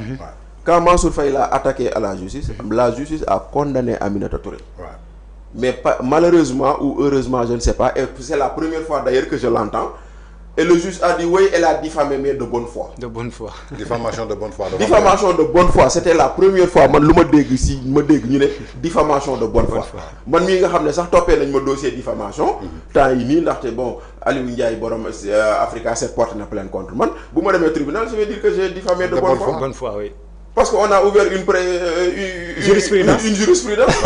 Mais nit bu diffamé kay diffamé na mais tu dis non il a diffamé de bonne foi. Loolu la ñu wax il a diffamé de bonne foi xam nga elle a diffamé de bonne foi. Donc c'est pour dire que dans ce dossier-là et c'est le dossier le plus gros dans cette affaire. am na ci dossier koo xam ne Tange 850 000 lañ koy toppee pour dem yóbbu ko tribunal. 850 000 francs. sur les gens là. Non, je te dis. Le rapport de la Cour des comptes, c'est 85 recommandations. Sur les 85 recommandations, defe naa 12 mooy des recommandations yoo xam ne dañoo ne poursuivre les gens. ci 12 yooyu am na si koo xam ne c'est le DAGE du ministère du commerce nee nañu il a justifié mu manqué 850 000 francs bu mu justifié wul. Ah mais loolu justification la facture yi mën na rek. mais ñun ça nous est arrivé avec le ministre de la culture et de la communication. J'étais en Paris en 2022 la DIC m'a convoqué mu ne ma dañuy wax nangam. Je l'ai amené toutes les reçus il y avait 574 copies. ma ne ko peut-être kundun bi muy déggee foofu di dem Sorano moom moo fàtte ay documents. Je l'ai donné nos copies mu copier ko après anadage yi du libéré nañ leen. jeex na voilà mais mooy loolu. c'est-à-dire que si dossier boobu noonu on a dit poursuivre le ministère de la culture. ci loolu noonu parce que peut-être ay reçus ñoo ñëwul. mais yow xam nga yow nii jox nga ma information boo xam ne xaw ma ko woon. convoqué nañ la. nu ñu convoqué sa morom ak keneen ku nekk indi kon les dossiers sont classés sans suite. donc il y avait du bruit pour rien. dans le dossier des chantiers xaw ma de l'affaire de la Covid là. donc comme il y avait du bruit pour rien. kon si mën topp ku ne da ngay dem bàyyi ko rek. est-ce que ça vaut la peine de déclencher des poursuites yàq fi deru monsieur Ba. traîner ko dans la boue pour finalement dire non il a. Ousmane Diagne a raison. Oui. Maintenant après nag xëy na ñoom loolu moo leen neexul il faut mettre la pression mais sauf que nag c'est le président qui doit protéger nos juges. Oui. C'est le président qui doit protéger la justice. Et il ne revient pas au président de la République de mettre la pression sur la justice. Oui. On a écrit un livre sur François Hollande tuddee ko un président ne doit pas dire ça. Lui aussi Diomaye ce qu'il a dit là un président ne doit pas dire ça. Voilà. D'accord damay ñëw ci Omar Ba par rapport ak Bachir lu mu wax jëmale ko ci wàllu justice un président quand même qui dit que la population doit faire pression à la justice muy benn gravité boo xamante ne tey jii un président ne doit pas dire ça ñu gis ni que ci veille bi Ousmane Diagne ministre de la justice dafa mel ni daf leen servir de réponse ñenn ñi jàpp ni que la réponse était tardive comme li premier ministre taxawoon ni que carrément autorité politique la du autorité judiciaire moom moo koy sant mu def su ko santee mu bàyyi ci biir loolu ñu gis ni que mu jàkkaarloog ay député Pastef xamal ni que moom du accepter kenn teg pression ci kawam wax nga ko léegi-léegi bu ma bett prochain remaniement ñi daal di ko fay jëlee tey par rapport ak tontu Ousmane Diagne ak tey jii li nga xamante ni le président président aussi yëkkati na ko pour que les Sénégalais puissent faire pression à la justice muy beneen violation ñi gis ni que ñetti violation dañ ko gis ci ñetti personnalité de l'État le président a violé la constitution moom nga wax parce que warul wax loolu ñi gis assemblée nationale le président de l'Assemblée nationale qui viole la constitution barki démb Thierno Alassane Sall l'a décrié ñi gis un premier ministre aussi qui viole la constitution parce que dañ koy gis muy immiscé wu ci ay relations diplomatiques yoo xamante ni constitution mayu ko ñi gis ko muy jël ay mesures correctives ci décret bi nga xamante ne président lañ ko may tey face à telle situation yéen en tant que des leaders politiques ban aspect ngeen ñu ci mën a defal par rapport ak Sénégal bi ñu jël damaa njëkkee rek c'est extrêmement grave le président de la République wax son excellence Bassirou Diomaye Faye dafa grave trop sax mais nag je pense que ki nga xam ne ni moom mooy Diagne le ministre de la justice moom kaddu yi nga xam ne ni yëkkati na ko bu mu bett kenn parce que il est comme ça bu changé wut ci diggante bi parce que pouvoir moom day changé mais képp koo xam ne ni xam nga Diagne nu mu meloon dëmb ak barki dëmb xam nga ni il a été juste correct et constant constance boobu nag moom lañ gis keroog à l'Assemblée nationale. mais gis nañu lu jiitu loolu maanaam ci campagne bi quand le premier ministre a tenu des propos ci kaw ministre de la justice jour yi ci topp lii di sécurité sàmm sa kàddu Saint-Louis la événement bi mais dañ leen daw daaxee ba. Allum Kaañ jàpp leen fa. effectivement te bañ leen fa jàppee condamnation yi premier ministre waxoon ni da ngeen koy def ay 15 jours nangam ba mu métti ko. gis nañu ay 2 ans 3 ans lañ leen tëj. bi mu dellu soité la wax heureusement que def nañu li ma waxoon. suñu leen jàppul woon nag ñu xam. ba mu alerté président de la République. mais pourquoi foofu Ousmane Diagne delluwul ci position bi ñu ko xamee woon. xam nga tey Ousmane Diagne mënutoon dellu xam nga tey am na benn circuit boo xam ne ni am na nu muy demee. tu restes neutre. il ne peut pas parler mais man je suis sûr et certain que bi ñuy jàpp loolu bi ñuy jàpp ñooñu noonu. bañ ko waxee FDS yi wax na de. bañ ko nee ci FDS yi na gaaw pour jàppale. non je sais waaw côté boobu laay ñëwee rek maanaam le fait que Diagne. ci boppam. waaw et mënu ma woon gëm ne dafa intervenir ci jàpp waa sàmm sa kàddu yi seen garde corps yi. man li ma gëm dafa intervenir. non mais dafa méngoo. non dafa wax tombé waral ay gars non man gëwuma sax mu ngi ci biir. xam nga c'est un premier ministre qui a parlé. tey ñi nga xam ne ñu ngi dem di jàppi ñooñu noonu. il dépend de qui du ministre de l'intérieur. waaw il dépend du livre à la justice.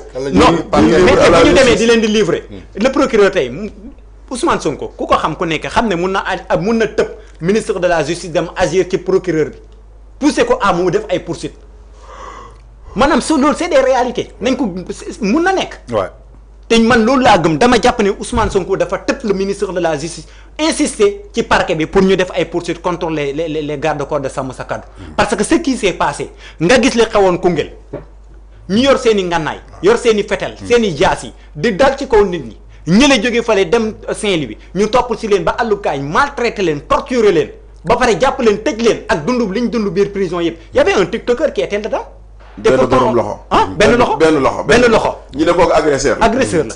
ndeysaan c'est catastrophique loolu yëpp dafay revenir maanaam tey ñoom weguñ suñu justice bi Ousmane Sonko mosul weg suñu justice bi mosul weg suñu institution yi et ça continue comme ça léegi nag le parquet man dama leen di comprendre ñoom tout le temps ay nomination la je les comprends c'est des nominations à tout le temps on peut les changer ku nekk ngi xool promotion yooyu nag promotion yàlla moo gën promotion bu nit te Ousmane Sonko ku ko xam ku nekk xam ne il est comme ça il agit de manière interpersonnelle ni muy agir il agit de manière personnelle léegi nag agissement yi mu doon agir nag def ko ci kii waa sàmm sa kàddu yi ak tout ce qui s'est passé là-bas ñun dañ leen di comprendre c'est là seen système politique mooy demee noonu système politique bi chaîne politique bi mooy demee noonu tout ce qui s'est passé avec les anciens régimes ñoom ñu ñëw c'est le pur ñële sax au moins am na fu ñu tegoon suñu justice seen justice bi buñ génnee wax dinañ xam ne ñii kat ñii c'est des hommes d'État qui parlent c'est des gens yoo xam ne ni mooy loolu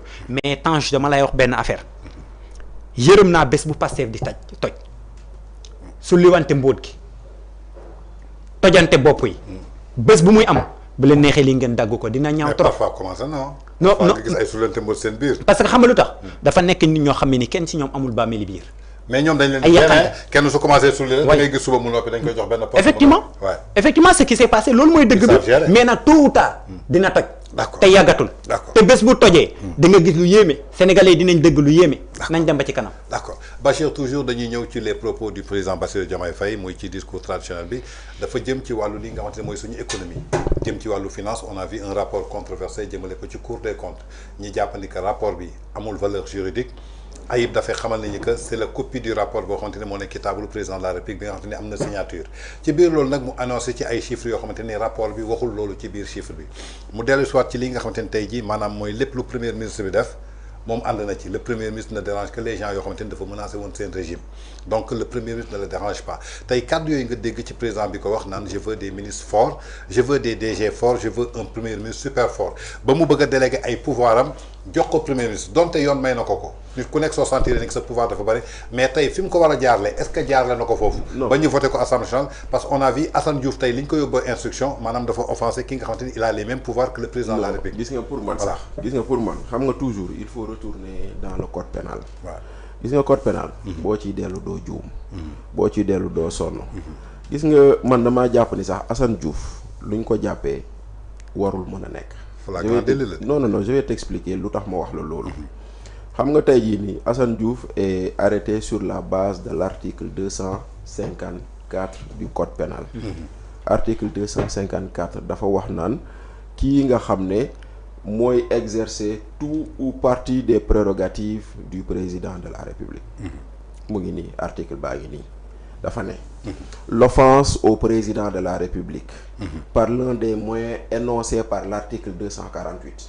Les moyens mooy les moyens de diffusion, message, machin, etc., écriture, publication, etc. Comprendre nga est puni d'un emprisonnement de 6 mois à 2 ans et d'une amende de 100 000 à 1,5 million ou de l'une des deux peines seulement.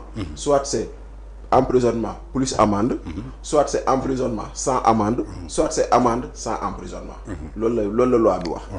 mu teg ci mu ne les peines prévues par l'alinéa précédent sont applicables à l'offense à la personne qui exerce tout ou partie des prérogatives du président de la République. Problème bi nag mooy man loi bii texte bii ba muy am nous étions dans un régime où on n'avait pas de premier ministre. Ouais.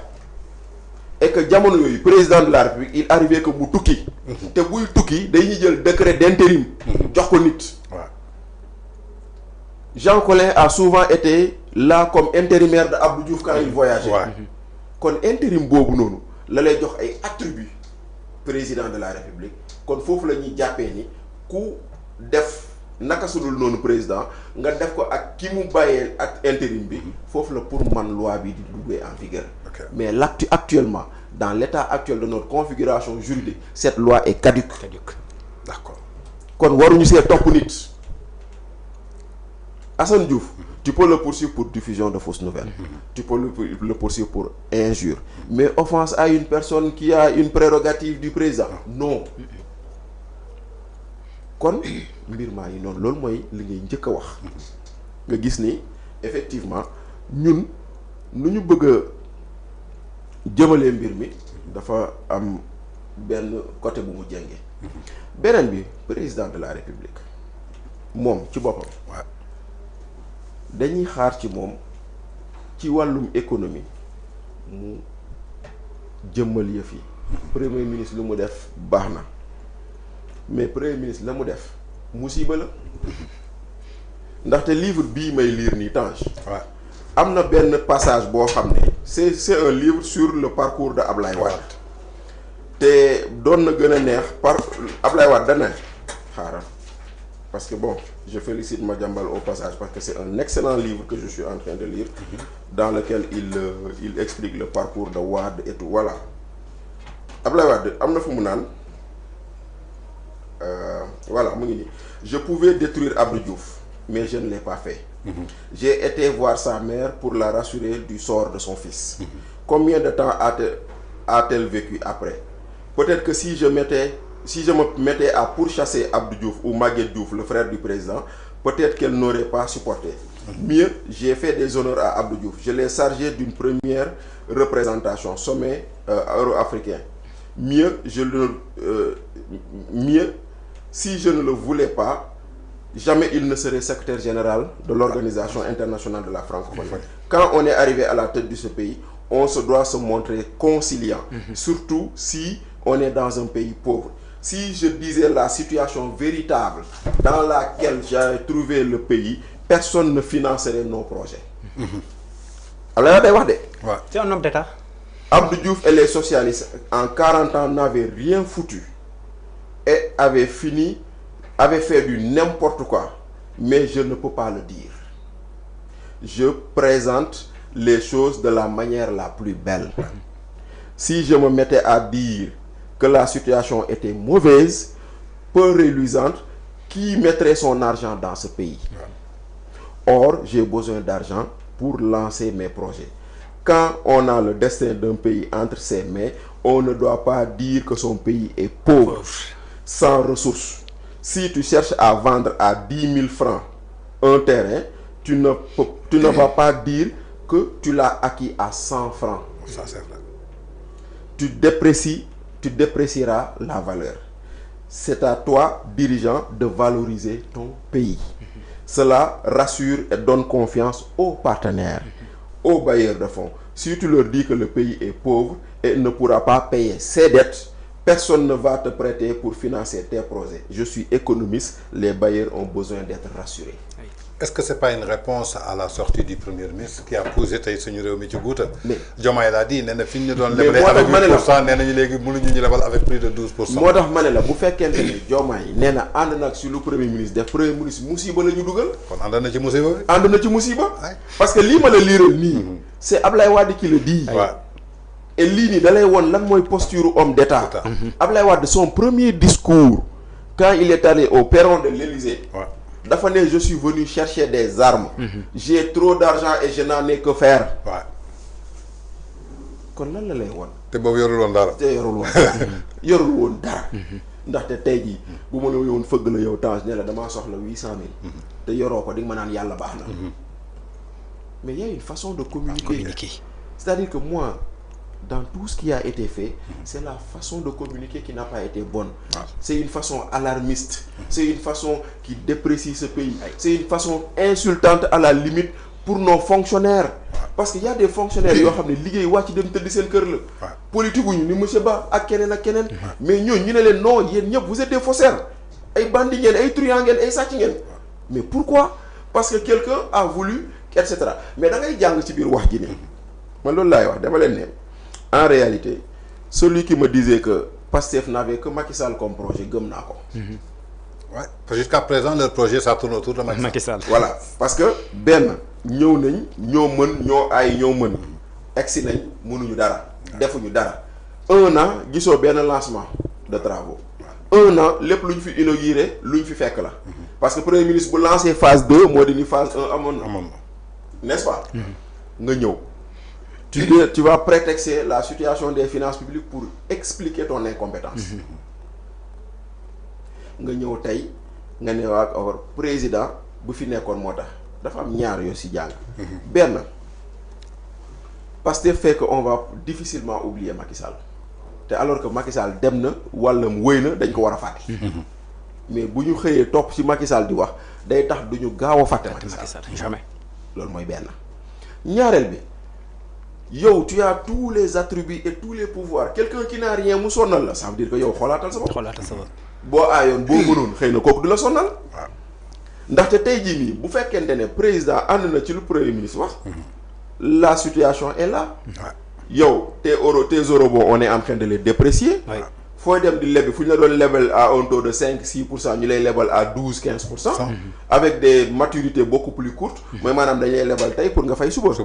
te yow ñu xoj la nga jël ko kon nag tey jii nii nag wax ju bëri jooju noonu ban njëriñ la amal ban njeexital la amal suñu réew ndaxte tey jii Tange muy yow muy man muy musiba ku si nekk sa kër am na loo xam ne doo génn wax ko ci benn pourquoi ñun ñuy nangu suñu Sénégal bu ñu bokk ñun ñëpp ñu def ko taatu leen ci àdduna bi mooy bàmmeeli biir bi amuñ bàmmeeli biir pourquoi ñuy nangu ñu summi sa ñu def taatu leen suñu réew mais et puis à quelle fin lan la ñu jural kon nag tey jii nii président bu àndee ak premier ministre ànd nag moom ci musiba malheureusement. mais Bachir depuis l'opposition dis-moi rek fan nga mos a toog un membre de Pastef toog di wax xam-xam buñ génnee wax dañuy ŋaññ buñ génnee wax dañuy manipuler wala buñ génnee wax dañuy sos. yow yaa jàpp loolu. mais c'est la réalité. non yow yaa jàpp non looloo am Tange. mais bërki dem on a vu le gars là de Diomaye président là Samba Talla Sall si jàkkaarloo. Samba Talla Sall waaw. nee na ça veut dire que débat bi maanaam da ngeen ko wàccee 12 ans de chèque ngeen def amu leen niveau moo tax ngeen di attaqué nit ñi. mais Tange nee na xam-xam la wax depuis ñoom bi ñu nekkee ci opposition bi. wax ma rek kan ci ñoom moo mosul gën di ŋàññi nit wala di xas nit wala di wax lu dul dëgg loolu lañ opposé ba egg si au pouvoir xas ŋàññi wax lu dul dëgg. ak yéen it du gëm sa bopp. non. xas ngeen fi Macky Sall aussi. non ñun xasuñ Macky Sall. si xam nga tey dañoo tolloon benn phase boo xam ne dañoo tolloon benn. li ngeen def fii Macky Sall. dëggoo ma de Macky Sall liñ doon combattre si c'était à refaire dañ koy defaat. mooy maanaam combattre li nga xam ne ni moom mooy 3e mandat. ak maanaam justice bi ñu teg ko ci axe. yaa ngi dégg justice bi tëddee njaaxaanaay démocratie bi ñu gën ko ñoŋal mais tey président Macky Sall tey ñun xam nañ gëm sa bopp ne mënoo ko comparer ak ñii parce que c'est un travail. mais 54% yi. 10% yi gëm sa bopp am ngeen ko vous les avez accompagnés vous les avez soutenus. may ngeen leen doon ñoom kay muy ñoom. effectivement mais c'est vrai mais nag nit ki boo ànd ak moom. non fi ñu commencé su ngeen radicalisé woon jël seen yoonu bopp. Sénégalais yi mën nañu am fu ñu féetee mais da ngeen dem dooleel leen Barthélémy Dias dooleel leen ba Sénégalais yi tey am confiance am na ñoom dañ jógee gëm sa bopp dem voté leen dooleel lu ñu leen de gis nga Tange gis nga man bi ñoom Yewwi Askan bi ñu koy samp en 2000 kañ la woon sax je pense que c'était en 2021 2019 2021 gis nga bi ñuy taxawal 2021 gis nga bi ñuy taxawal pour ma wax la rek man je suis un homme de principe bi ñuy taxawal gëm Yewwi Askan bi fekk maa ngi ci Khalifa Ababacar Sall waaw nekkoon dans le département de Foundiougne dama gën parce que gëmuma woon ne. élément moteur encore. yaa ngi dégg dama gëmoon ne man sama principe. mënta ànd ak Ousmane Sonko. bokk na biir Yewwi Askan bi je me retire. sama philosophie personnelle la woon. sama ngëm-ngëm la woon. mais j'ai eu raison. bi ñu demee ba ci biir j'ai eu raison. et après ñoom ñëpp a wuññeeku ne ma ne ba pourtant tu avais raison. ma ne leen man kii mënuma ko gëm. du ma ànd ak moom. je me suis retiré. ñu demaat encore Yewwi Askan bi lépp temps bi Khalifa di gën a Yewwi Askan bi ci laa doog a rejoindre Khalifa Ababacar Sall parce que gëmoon ne Ousmane Sonko nit ki kaddu la gëmoon ne nit ku baax la gëmoon ne nit koo xam ne ni tey war na nekk royukaay ci biir Sénégal parce que am na nit ki noo xam ne nii boo ko présenté wu ci kanam nit ñi bu nekkee yow nit ñi am nga looy jombale sa bopp am na noo mel am na foo yaroo doo topp kooku noonu man ci principe yooyu lay dox d'accord ci biir loolu ñu dégg keroog El Malick Ndiaye am lu mu wax ne dafa am ñu sàngoo deru bukki tey ñu leen jiitu ci partenaires yi yàqal leen ci ñi nga xamante ne tey ñoom ñooy les tenants du pouvoir am na lu Olof Ndiaye wax ne na naar bu ndaw bi lu mu wax ci berkel bi la ko déggee démb dañu gis président Diomaye delluwaat ci même parole nee na Macky Sall li muy ruumandaat ci suuf ñoom xam nañ ko comment se fait-il que un président boo xamante ne dafay justifier incompétence am par rapport à un ex-président bi nga xamante ne amatul benn prérogative suy voyage sax avion simple lay voyager moom tey mu am escorte am lépp loolu dama ko commencé tout à l'heure samay propos ma ne dafa montrer faiblesse am au niveau international un président de la république ak prérogative yi mu am yépp xam nga Tange affaire bi coow li lan la le président Macky Sall fii la nekkoon li mu waroon def yëpp def na ko xalal na leen yoon bi tey man dama jàpp ne ñoom bu ñu ñëwee il avait 1000 chances pour réussir parce que tey en matière de construction infrastructure fekk nañ le président Macky Sall def lépp pare na tey képp koo xam ne ni sénégalais nga xam nga ne président Macky Sall kenn dootul naatable bilan ñun on le sait tey boo génnee fii BRT baa ngi nii tey bu may ñibbi Rufisque TER bi laay jël tey boo yeggee Foundiougne autopont baa nga fa Nelson Mandela bi mu nga fa et tout ça c'est des réalisations kii nii comment dire encore tey ñun dañu xëy léegi Foundiougne di ñëw ti liggéey ci Dakar mës naa ñëw ba Foundiougne ñu ne bac bi daa paan da ngay wiiri Kaolack wala nga wiiri Kaolack nga ñëwaat ba Fatick pour dem wiiri Kaolack wiiri Kaolack jaariwaat Passy Djilor doog a ñëw Foundiougne c'est catastrophique mais avec l'arrivée du pont ñun dañoo am soulagement ba pare tey c'est plus rapide d'aller à Ziguinchor à travers c'est plus rapide oto yi foofu la ñuy jaar tey toodu réalisation yi yëpp gis nañ ko fi teg na ko te ba pare ñun tey da ngay gis xëyee 6 heures du matin Foundiougne ñëw xëy si Dakar te c'est grâce au président Macky Sall on voyageait boo xëyee woon 8 heures Dakar kii nii Foundiougne on arrivait à Dakar ay 1 heure on faisait presque 5 heures 6 heures de temps de voyage mais maintenant 2 heures de temps nga yegg si Dakar donc tout ça ñun nit ñi defal la ko ba pare yow il suffit que nga ñegg si poser quelques pas ci éducation bi ci yeneen ak yeneen yi rek tu allais réussir mais yow nga bëgg a tey ma topp kii nii comment dirais-je encore Bachir jiite benn affaire ma ñëw di ko ŋàññi Bachir munut ba Bachir dem ma wuññeekuwaat ñëwaat ne moo Bachir moo ma yàqal ba tax mënuma liggéey mais tey sa jabar boo ko indee ci biir kër gi mu war a togg ñëw ne wujju peccor gom bi moo tax mu toggul amul bool nga jëndi bool indi amul kubéer nga indi kubéer indi ba ci kanam mu dem mu ne bu taalee kooku lay fay nga ne ko ne da ngaa ñàkk fayda bu ñu yàpp da ngaa ñëw sëy si liggéey moo la indi liggéeyal nañ bay wax ji ci liggéey ñoom li leen tere liggéey du kenn de parce Pastef qui empêche de travailler Pastef. Ah, d'accord. Est-ce que de Waly Diouf Bodian? Non, mais xoolal un directeur général. Je prends l'exemple de Waly Diouf Bodian. Ouais.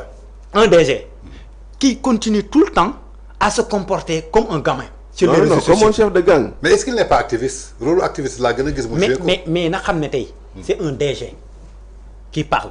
Diomaye keroog bi muy wax xam naa ne dafa fàtte woon ne c'est un président de la République. Non, parce que il a parlé comme un militant. Non, parce que Diomaye nag nañ xam ne c'est pas lui qui a choisi. Non, face à la presse moom c'est un militant qui parle. Oui, face à la presse à la presse la wax. Il a parlé que de l'intérêt de Pastef. te dama leen di conseiller nag dama leen di conseiller bés bu Diomaye di gënati nañ ko bàyyi muy def nañ ko tere muy def conférence de presse c'est catastrophique bu nekkee xam nañ communication dëgg.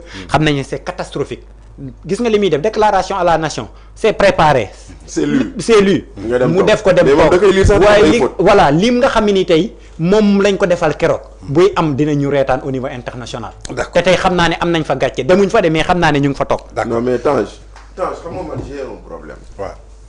Mon problème moo di nii si Diomaye nous dit que Macky dafa am lu muy def ci suuf.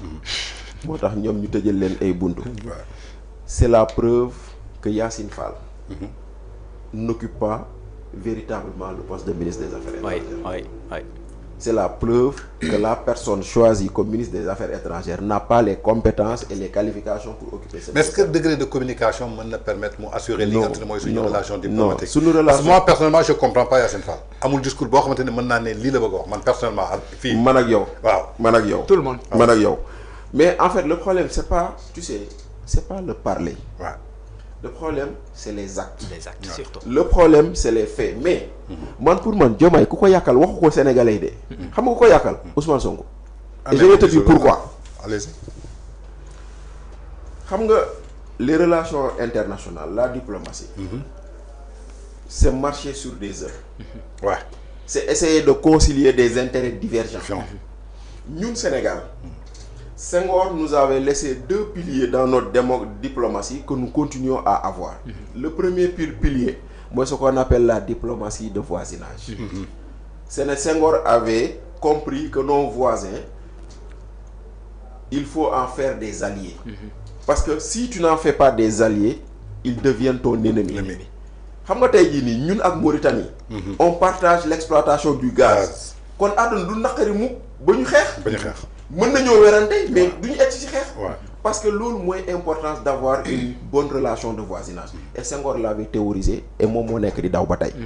Beneen bi nous Sénégal en termes de diplomatie nous nous sommes positionnés dans le ni-ni, ce que j'appelle ni-ni mooy ni dans le bloc de l'Est ni dans le bloc de l'Ouest.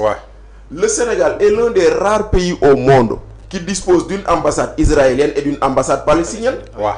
Ça c'est vrai. Nous sommes l'un des rares pays au monde. am ambassade Israël am ambassade Palestine. ñu si ëpp da ngay am ambassade Israël Palestine dem yoonam. wala nga am ambassade Palestine Israël dem yoonam. xam nga lu ko indi. C'est parce que ñun on dit on ne s'immisce pas dans les conflits des autres.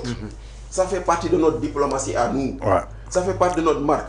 Mais bu ñu toogee ñu ne manifestation ay association islamique premier ministre dem taxaw.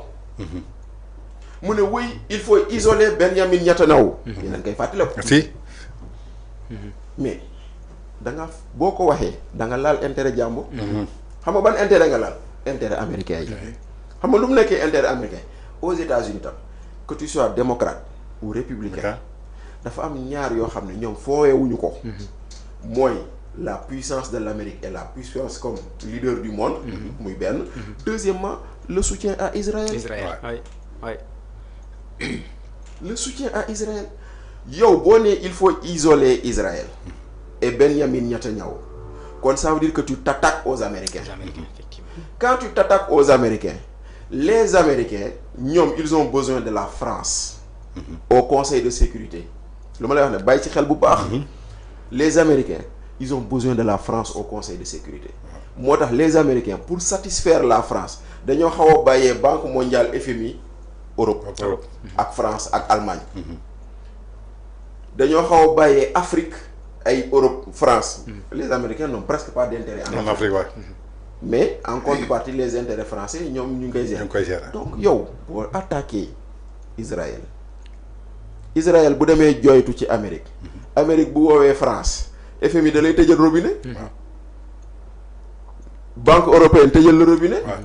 bu boobaa tu vas t'en vouloir, tu dois en vouloir à quelqu'un qui n'est plus président, qui voyage dans une ligne commerciale.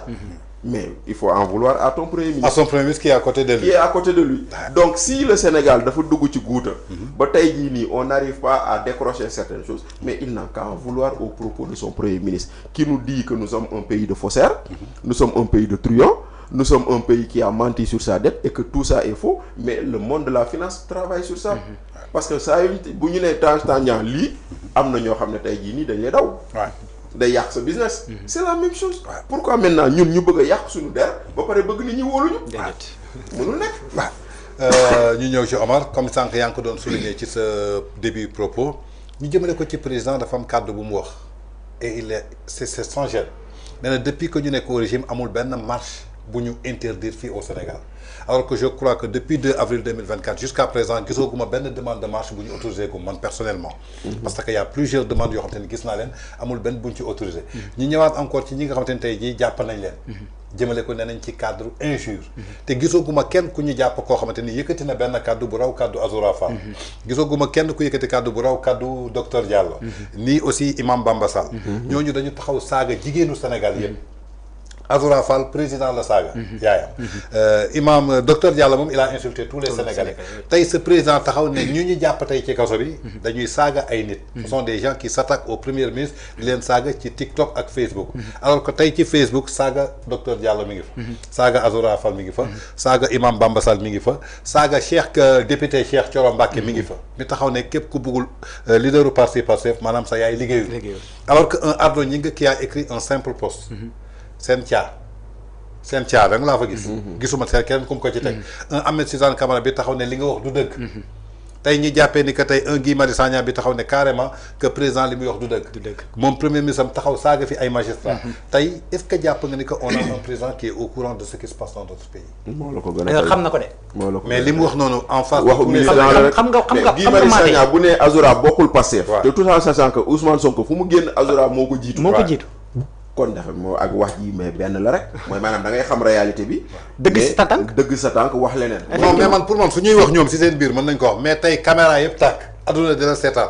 mais bi waxul devant caméra yi. xam nga lan moo gën a bon. nga xam li ngay wax nii du dëgg ba pare. di ko wax loolu moo gën a bon te ñoom loolu la ñuy def gis nga passé man dama jàpp ne waruñu woon tëj kenn ci saaga. ndax mooy parti bi nga xam ne ni moo fi dàq saaga. moo fi nekk parti bi nga xam ne moo fi indi saaga ci politique. moo fi indi moo nekk benn parti boo xam ne ay saagante jàpp leader di ko xas di ko saaga ci réseaux sociaux ñoom ñoo ko fi indi donc waruñ ci woon jàpp kenn. mais li 72 heures de saaga. dañ ko doon nii dañ doon jël benn ni tey taxé ko jël sa photo taf ko ñu lay saaga di lay këkkatame. mais Diomaye nee na tey ñi bokkul Pastef ñooy def loolu mel ni dañu am légitimité boo xamante ne dañu war a saaga nit c'est ça que Diomaye a dit. gi nga saaga kenn du ko cautionné mais dama jàpp ne tey bu nekkoon ne tey justice bi amul 2 poids 2 mesures. dañ ko teg ci yoon les règles de droit sont générales et impersonnelles. yi jàpp ne Azoura Fall instant bi waru fi yoon toog. ci injure surtout nag le père de la nation institution mu taxaw saaga ko mais Ousmane Sonko taxaw fi saaga fi ay kii nii. comment dire ay juges ay magistrats. traité leen de n'importe quoi ay député ay président le président de la république. Guy Marius Sagna biir assemblée nationale la taxaw saaga le président de la république. non ba pare ne Antoine Diome ku ñàkk jom la yow am ñàkk jom nga fenkat mais ces termes là nit ñi dañ leen yar fekk ci wul leen ci xam nga tey maanaam tey nit ki tout le temps da ngay jàppee sa bopp ni nga mel li nekk sa biir kër moom ngay génnee ci mbedd bi moo tax man dama suñuy gën di wax damay jàpp ni ñoom noonu lañ mel seen i biir maanaam noonu lañ leen yaree nit ki nag ni mu la yaree ni ñu la yaree noonu ngay génnee ci mbedd bi donc dama jàpp ne le président de la république li muy wax moo la ko gën a xam moo ko tey da cee tey ba pare dëgg ci tànkam. xam nga lan moo fi nekk tey président de la république fële la nekk képp koo xam ne c'est un ami de Ousmane Sonko. loo mënta def baax na Azoura c'est un ami de Ousmane Sonko. président Diomaye mënta muusa ko waane bañ jàpp Azoura. yaa ngi dëgg moom dafa nekk palais ba comme koo xam ne dañ ko faa yóbbu. di ko def loo muy def di ko bàyyi loo muy bàyyi. loolu moom loolu la ñuy dund ñoom. tey bu nekkoon ne tey Ousmane Sonko moo nekkoon foofu noonu un ami de comment dire encore de Bassirou Diomaye Faye saaga ko. je te le jure du fanaan këram. mais comme c'est un ami de Ousmane Sonko qui insulte au président de la République dara du xew.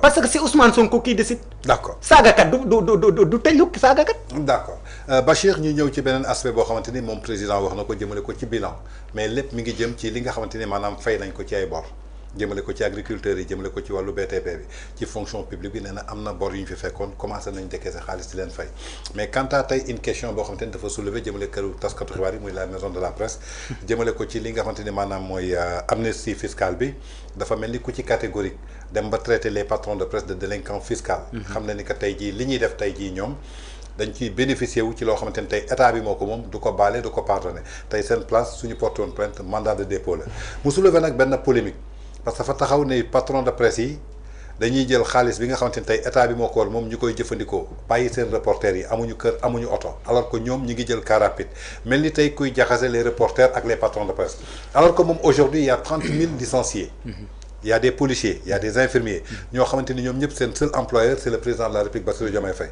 te amul kenn ku ci am oto amul kenn ku ci am kër tey suñu demee ci ji nga xamante ni tey jii maanaam mooy reporters yi amuñu fonds commun ñoom tey ñi nekk inspection des impôts am nañu fonds commun mën ci am ay kër am ci ay oto tey wax ji nga xamante ni moom président yëkkati na ko mel ni kuy mettre en mal entre les patrons de presse et les reporters alors que tey moom mi ngi toog ci li nga xamante ni tey y a 30 000 chômeurs nee na ñooñu tey ci condition yi ñu leen dàqee condition bu légal la.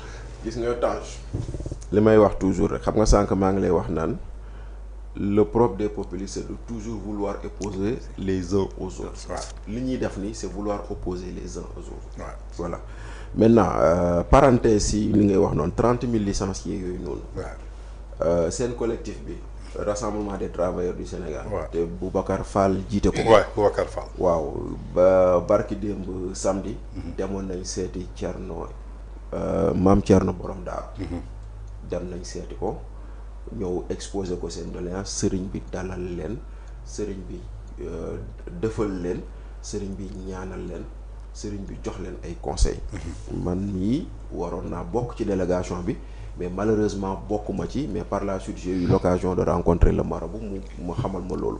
ñoom ñu ngi def seen ay démarches 30 000 pères de famille ak mères de famille nga jël leen dàq leen dans des conditions yoo xam ne mooy loolu tey jii nii il y a deux choses si tu dis que les gens sont en chômage technique wala en licenciement pour motif économique le licenciement pour motif économique interdit de recruter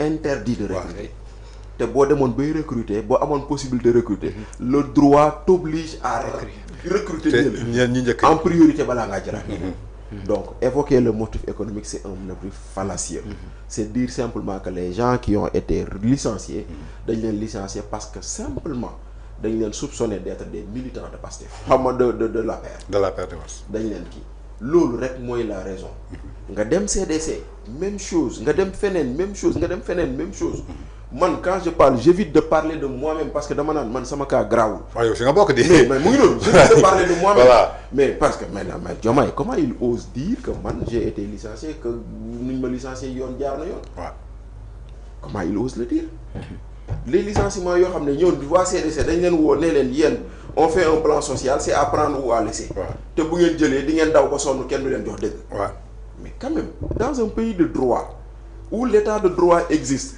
booy licencier nit mais il est ferme mais il est ferme woowal nit ki jox ko préavis fay ko indemnité ngeen discuter négocier départ mu dem mais loolu yëpp amul ba pare mu bëgg ne ñun c'est-à-dire que moi finalement damay toog moom yàgg ma ne man président de la république yàlla toppewu ko dara xamul tax le Diomaye il vit la plus belle et heureuse partie de sa vie il y a 1 an daaw il était en prison il sort de prison il est président il avait une dette de 40 millions il avait une dette de 40 millions il n'en a plus Diomaye a 2 palais aaw bi nekk fii ñaareel bi nekk fële dañ koy ubbil buntu yëgul lu xew moo tax nag c'est-à-dire que c'est quelqu'un boo xam ne quelque part xamul lu xew yëgul lu xew moo tax xëy na muy waxee noonu mais vraiment c'est dommage que non président de la République la seule fois où presque j'ai senti que nous avons un président de la République c'est quand je lui ai dû faire un discours mais bu dul loolu amul aucun acte qu'un président pose et cetera donc président de la République nag bu toogee ci discours am naan ñu fay nañu bor 80 milliards alors que le BTP réclame 400 milliards mais Tange 80 milliards sur 400 milliards c'est quoi c'est zéro ngay bàkkoo 80 milliards xam nga man loolu lay wax toujours sama yenn copains yi dama leen naan ñu ne ma non booy yow tu es très critique avec ces gens là may leen oui vous savez pourquoi Macky Sall da daan def 10 ngeen yuuxu ngeen ne doyul muy fexe di ñoddi pour def 15 mais ñii dañuy def benn ngeen bëgg a doyloo ci benn boobu alors que démb 10 yi doyu leen man c'est ça le problème c'est-à-dire que aujourd'hui comment quelqu'un peut-il se satisfaire d'avoir payé 80 milliards sur une dette de 400 milliards franchement mais monsieur Ba 400 milliards de dette nga fay 80 milliards woote bàkku tàccu joxe woo sax 200 joxe woo sax 200 moitié bi joxe woo après nga bëgg nit ñi tàccu la beneen bi Tange la campagne agricole elle est toujours en chevauchement sur 2 années civiles man je suis un ancien du ministère de l'agriculture musuñu ne campagne 2024 musuñu ne campagne 2025 dañ la naan 2023 2024 2024 2025 2025 2026 kon li ngay engagé 2024 2025 nga koy fay kon looy bàkku loo xam ne ça a toujours été comme ça pour démarrer la campagne tu payes les dettes de l'année dernière sur le budget de cette année loolu moo mës a xew fii kon lan moo fi bees dara mais on le présente comme si c'est un exploit moo tax ma ne la man mon problème c'est comment se satisfaire de très peu alors qu'on peut faire plus que ça on aurait pu c'est-à-dire que aujourd'hui l'économie est à l'arrêt Tange yow tey jii sa business doxatul dara doxul nañu waxante dëgg dara doxul nu mu doxulee ci yow noonu la doxulee ci man noonu la doxulee ci keneen l'État du Sénégal tous les mois il va au niveau de l'UEMOA pour emprunter pour payer les salaires loolu c'est des indicateurs le gars à qui on a donné l'élément le plus important de notre économie c'est-à-dire le port waa ji il se constitue comme il se considère comme un nervi médiatique nekk fii di xaste di saaga di tontante di dàggasante plutôt que de faire travailler et faire avancer le port ngeen bëgg réew mi avancer fu muy avancer kon nag tey jii nii moo tax les débats qu'on veut nous amener là dégg nañ président de la République woote naan way on va faire des concertations avec la classe politique sur la justice la seule concertation qui vaille dans ce pays elle est économique. C'est la seule concertation qui vaille. Quand j'ai vu le président recevoir les gens de Auchan, j'ai dit ah c'est bien mais ça aurait été mieux si on avait reçu les gens le patronat sénégalais. benn yoon laa dégg ni patronat sénégalais benn oui mais oui waaw mais oui recevoir na waa Cofina aussi mais oui mais yooyu noonu c'est-à-dire que il y a des moi je veux des actions d'envergure avec des organisations plutôt que donc patronat bi CNES et cetera mosoon na leen recevoir par le passé mais tey jii di war na leen recevoir xool comment jàppale leen bu ñu amee seen i bor ñu fay leen parce que loolu mooy tax économie dox ndaxte fii koo fi gis muy dox am na ay bor banque am na ay bor feneen boo ko fayee mu fay xaalis bu tourné dellu si waat yow nga am ay revenu mais si tu n'as rien de tout ça malheureusement lii mooy dal on a un problème de recette parce que l'économie ne marche pas d'accord Omar ñi ñëw ci question bi maanaam par rapport ak le président li mu annoncé maanaam tey jii ci patron de presse yi xaw na concerne sa leader Bougane Gueye Dany parce qu'il est en même temps patron de presse ci affaire amnistie fiscale bi amoon na ay problème par rapport ak ay impôts yoo xamante ni touché woon na ko mais tey dañuy gis ni que y a 30 000 chômeurs yoo xamante ni ñoom dañu garanti woon lii nga xamante ni mooy employabilité des jeunes ñi annoncé situation économique Bachir contredire na leen alors que ci situation économique boobu ñuy wax nii 30 000 yooyu avant que pouvoir u Macky Sall di dem ñoom dañ leen doon fay chaque année donc où est le problème ba tey jii ñoom ñi ñëw mënuñu leen fay Tange xam nga dëgg bi mooy lan ñoom dañoo ñëw au pouvoir fekk fi des entrepreneurs yu mag ak yu ndaw comme je prends l'exemple Tange mu ngi fii il a mis ça sur place c'est un entrepreneur mu ngi entreprendre ñu jël Tange mettre ko en mal ak askanu Sénégal jël Tange di ko xas di ko saaga dëkkale ko fenn fi fàtte ne Tange c'est un Sénégalais tey patron de presse yi fi nekk yëpp tey la quasi totalité ñi àndut ak ñoom maanaam ñi nga xam ne ni ñoom ànduñu ak presse warta ànd ak kenn c'est la troisième voie mais malheureusement ñoom dañ leen di jël tey dañoo bëgg kuy ñëw di leen di ragal seeni tànk di leen di xalamal loolu lañ bëgg boo ko deful ñu dëkkal la fenn fi taxaw di la saaga patron de presse yi ñoom bu ñu fàtte ne ñoom fonds commun comme ni ko sama frère boobu juste Babacar Justin waxee ci article am bi tey ñoom amuñ fonds commun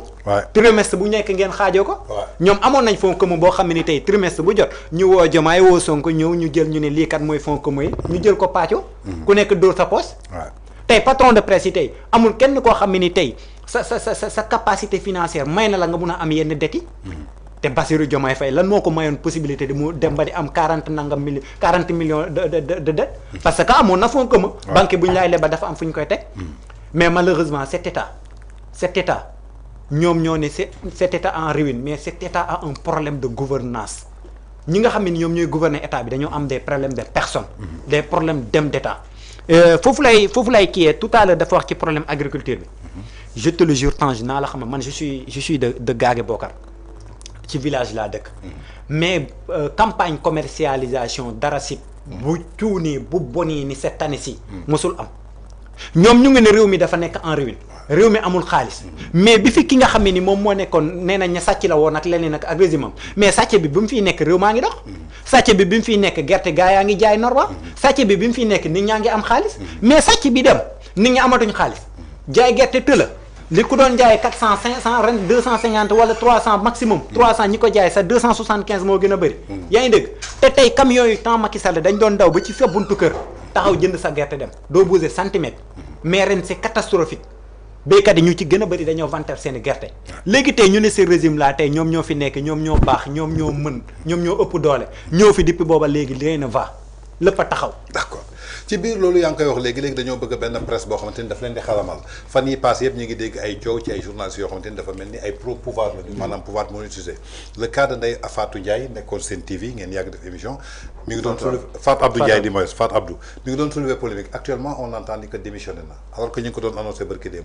non bon man je ne sais pas ban polémique le soulever mais bon j'ai vu qu'elle a démissionné xam nga nag comme je dis man je respecte la mobilité professionnelle.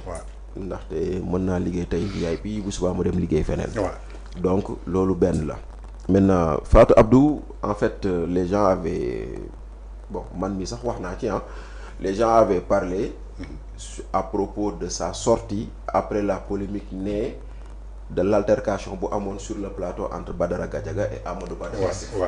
Bon, elle avait fait un post pour dire que oui, le métier de journaliste aujourd'hui et dafa commencer yàqu parce qu'il y a des corps étrangers yu genre wax yooyu quoi.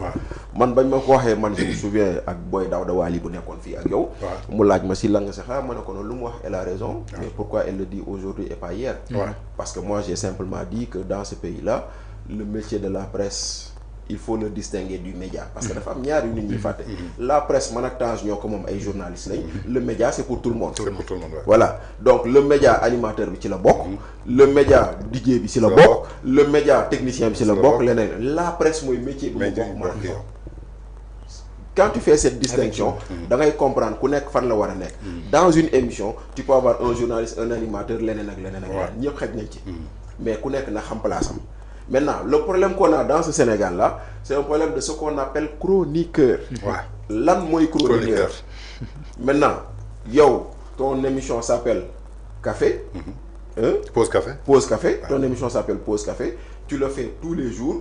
On dit que Monsieur Ba est juriste. Tous les vendredis, il vient décortiquer l'actualité juridique. Il est chroniqueur. C'est sur des aspects juridiques. Voilà. Maintenant, nous, au Sénégal, on a des commentateurs de l'actualité, mais pas des chroniqueurs. Mais l'appellation globale, nous sommes chroniqueurs. C'est simplement ça qu'il faut comprendre. Nous sommes chroniqueurs, nous sommes des chroniqueurs. Parce que quelqu'un a une spécialité. Parce que pour dire que quelqu'un est chroniqueur, il faut deux choses. La spécialité et la régularité. Tange, yow ba ngay dem 2STV di def émission VIP. C'était une chronique sur sur l'actualité VIP, l'actualité people. Voilà, tout simplement. Tout simplement. Dugguma ci politique, dugguma ci économie, dugguma ci santé. yow man fa lañ la xamee. nga ñëw taxaw 2STV nga ne Viviane def na lii Youssou Ndour dem na fii nii point nga dem. C'est ça un chroniqueur. Donc il est chroniqueur people. Keneen il est chroniqueur juridique, keneen il est chroniqueur économique. Mais malheureusement ñun ñu tuddee chroniqueurs ils ne le sont pas. man loolu laay wax toujours. Des commentateurs. C'est des commentateurs de l'actualité, mais pas des chroniqueurs. Maintenant quant à débat boobu ñu soulevé. moo waral ñu dégg sax président naan ay chroniqueurs ay journalistes ñoo toog ci télé bii di kii et cetera. Bon au moins chroniqueurs ak journalistes yooyu di ko def. dañoo civilisé. parce que saagawuñu. xastewuñu benn wootewuñu mortal combat. wootewuñu ñu taal réew mi. seen xalaat kese la ñuy joxe. lii le président dafa war a kontaan si ñooñu xëy na. ndaxte au moins ñooñu bu fekkoonte ne dañoo newoon nit ñi génn leen ñu taal dëkk bi génn leen ñu lii bu boobaa ñu ne ñi kat yàq mais actualité xew na lii lañ ci xalaat ñu wax ko mais loolu kay warul metti kenn. problème bi kay mooy tey jii nii encore une fois rek la baaxoon démb pour Pastef daa bon tey la bonoon démb pour Pastef daa baax tey ndaxte démb barki démb dañoo yoroon seeni journalistes seeni chroniqueurs ñu toogal leen ci médias yi di leen waxal mais ils se rendent compte que de plus en plus seen chroniqueurs yi benn c'est difficile de défendre l'indéfendable ndaxte tey doo ma ne dañoo jàpp Ardo Gningue si ay saaga te Azoura Fall di dox soxlam loolu mënoo ko défendre. Et on va aussi sur Sans Limite Ngoné Saliou qui attaque le président de la République. Oui saaga ko saaga jabaram. saaga Moustapha Diakhaté. mais oui te moom ñoom la gën a jógee. néew ma ci ñoom la bokk.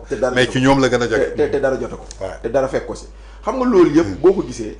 tu finis par dire que c'est difficile de défendre l'indéfendable mais maintenant les Sénégalais qui disent leur opinion de façon très tranchée en disant que lii baaxul lii moo war a xew ñu ne ñoo ñooy opposants mais d'accord man ku ma féetale opposant ma ne nangu naa. parce que bu dee wax sa xalaat wax lu baaxul mooy doon opposant je le suis. et ça lan la wàññi. dara da ngay wax li ngay xalaat l'essentiel moo di ni yaa ngi koy wax ñu ngi koy dégg. parce que bu ñu ko déggul woon du ñu toog di la tontu. loolu mooy benn maintenant nag quand vouloir nu mu tuddati opposer les journalistes aux patrons de presse. encore une fois c'est le même discours de vouloir opposer les uns et les autres gis nga aucun journaliste ne va vers un patron de presse pour être riche. non. xam nga lan moo ko fa yóbbu liggéey fayeeku dem ñibbi fay soxlaam maintenant patron de presse boobu mu ngi fay dans un environnement difficile di fay lu muy fay di avancer patron de presse boobu noonu quand il te paye yow monsieur Ba en te payant supposons 500 000 francs mooy le net d'impôt le patron de presse admet implicitement je dis qu'il doit à l'état des impôts sur ton salaire parce que loolu lay tekki ndaxte yow boo ma fayee am na lu la warloo yow sa diggante employeur ak état kon ça veut dire que le patron de presse il ne dit pas qu'il l'a volé de mais il n'a pas yow weer bi dee na amoo loo fay nga ne non salaire bi mot na mais impôts yi motul tu vas dire à l'agent non xaaral ba impôts yi mot mais doo ko def da nga koy fay maintenant après nga des ak état maintenant état boobu noonu mënoo ko rëcc fii ak 100 ans doo ko rëcc da nga koy fay kon vouloir dire que oui patron de presse lu ñu topp oui ils ont le droit ils ont la possibilité de poursuivre des gens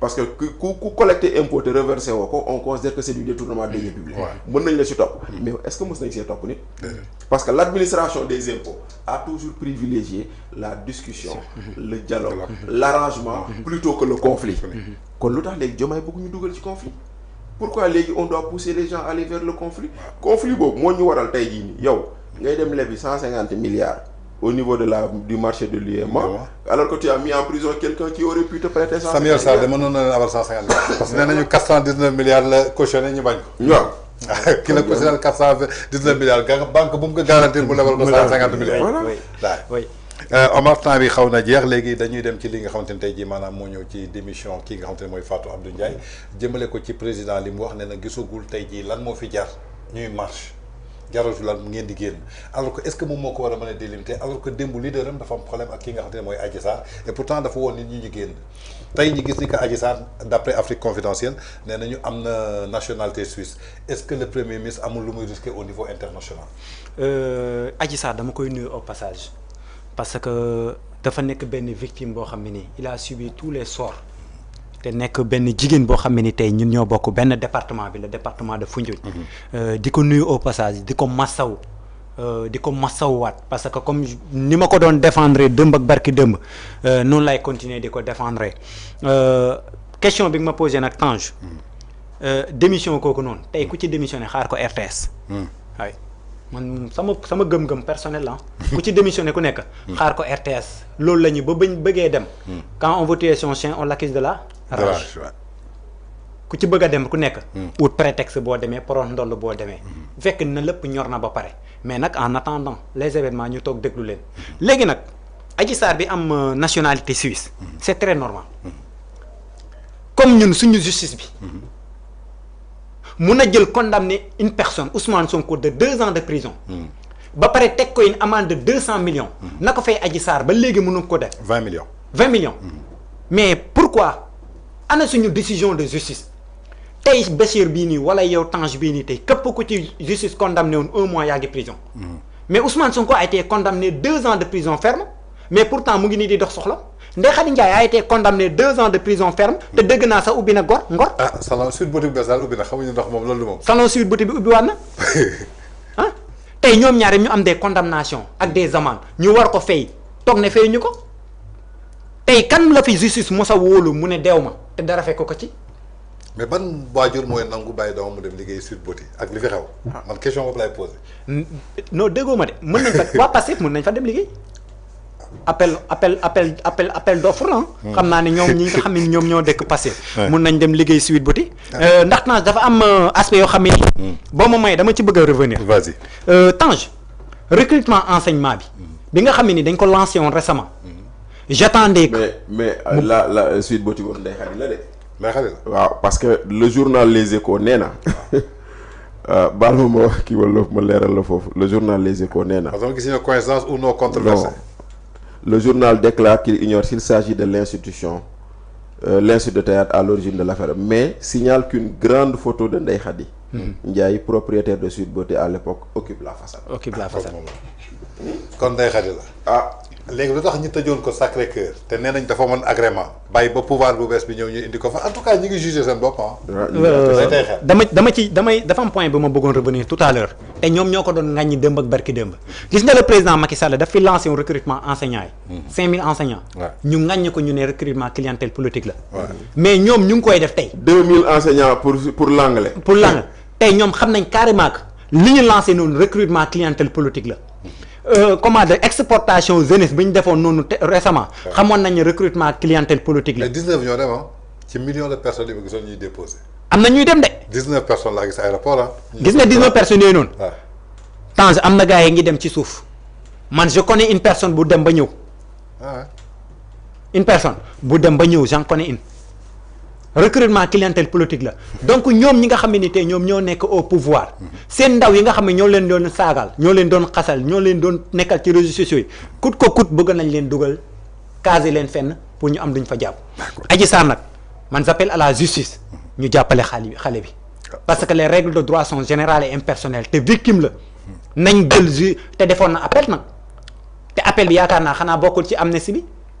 non wala dañ koy boole ci interprétation non mun nañ boole ci interprétation bi donc nañ attewaat Adji Sarr d'accord moom def na appel Ndeye Khady Ndiaye def na appel justice bi comme président nee na ñu def la pression madame Adji Sarr maa ngi koy wax ne ña ñëw def justice bi na mettre la pression à la justice pour ñu attewaat ko Ndeye Khady Ndiaye maa ngi koy wax ne dafa defoon appel ne li ñu ko atte doyu ko na mettre la pression à la justice ñu attewaat ndax bés bu ñu leen attee Ousmane Sonko dem taxaw foofu noonu du ñibbi këram. d'accord merci beaucoup Omar Ba bokk ci cellule cadre gëm sa bopp ñi lay gërëm di la sant li ñuy cërle woon ci waxtu jeex na yaakaar naa ni lépp luñ fi jot a waxtaanee ku ci nekk na ci xaaram ñu bàyyi la nga lancer sa message de la fin. bon nuyu mouvement gëm sa bopp bi yëpp nuyu le président Bougane Gueye Dany nuyu aussi coordination bi nga xam ne ni moo nekk au niveau du département de Foundiougne nuyu tamit un ancien maire monsieur Simon Diouf nekk un ancien maire de la commune de Mbam bokk APR mais nekk sama xarit.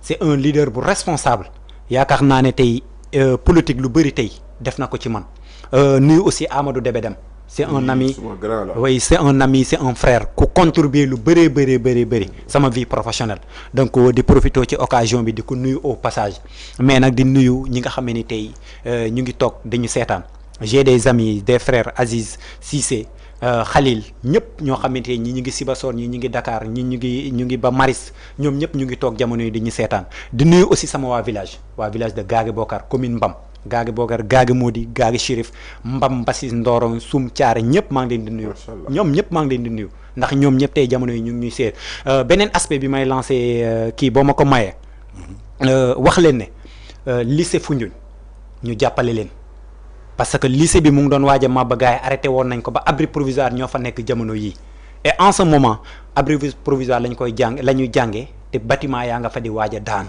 nañ askan bi jóg na ñi nga xam ne ni tamit ñoom ñoo nekk état bi jóg dem defar bâtiment yi balaa béy di wéy mbuus ndax bu ñu yeggee suuf frais yi dinañ gën a bëri. beneen aspect bi tamit l'école primaire de Gaagi Bokar nekk école primaire boo xam ne ni dafa am ñu fa nekk di jàng ay xale yu ndaw donc yaakaar naa instituteurs yu nekk ci biir école bi di jàngale. war nañ moytu yenn ay saagante war na mën a jéggi école bi.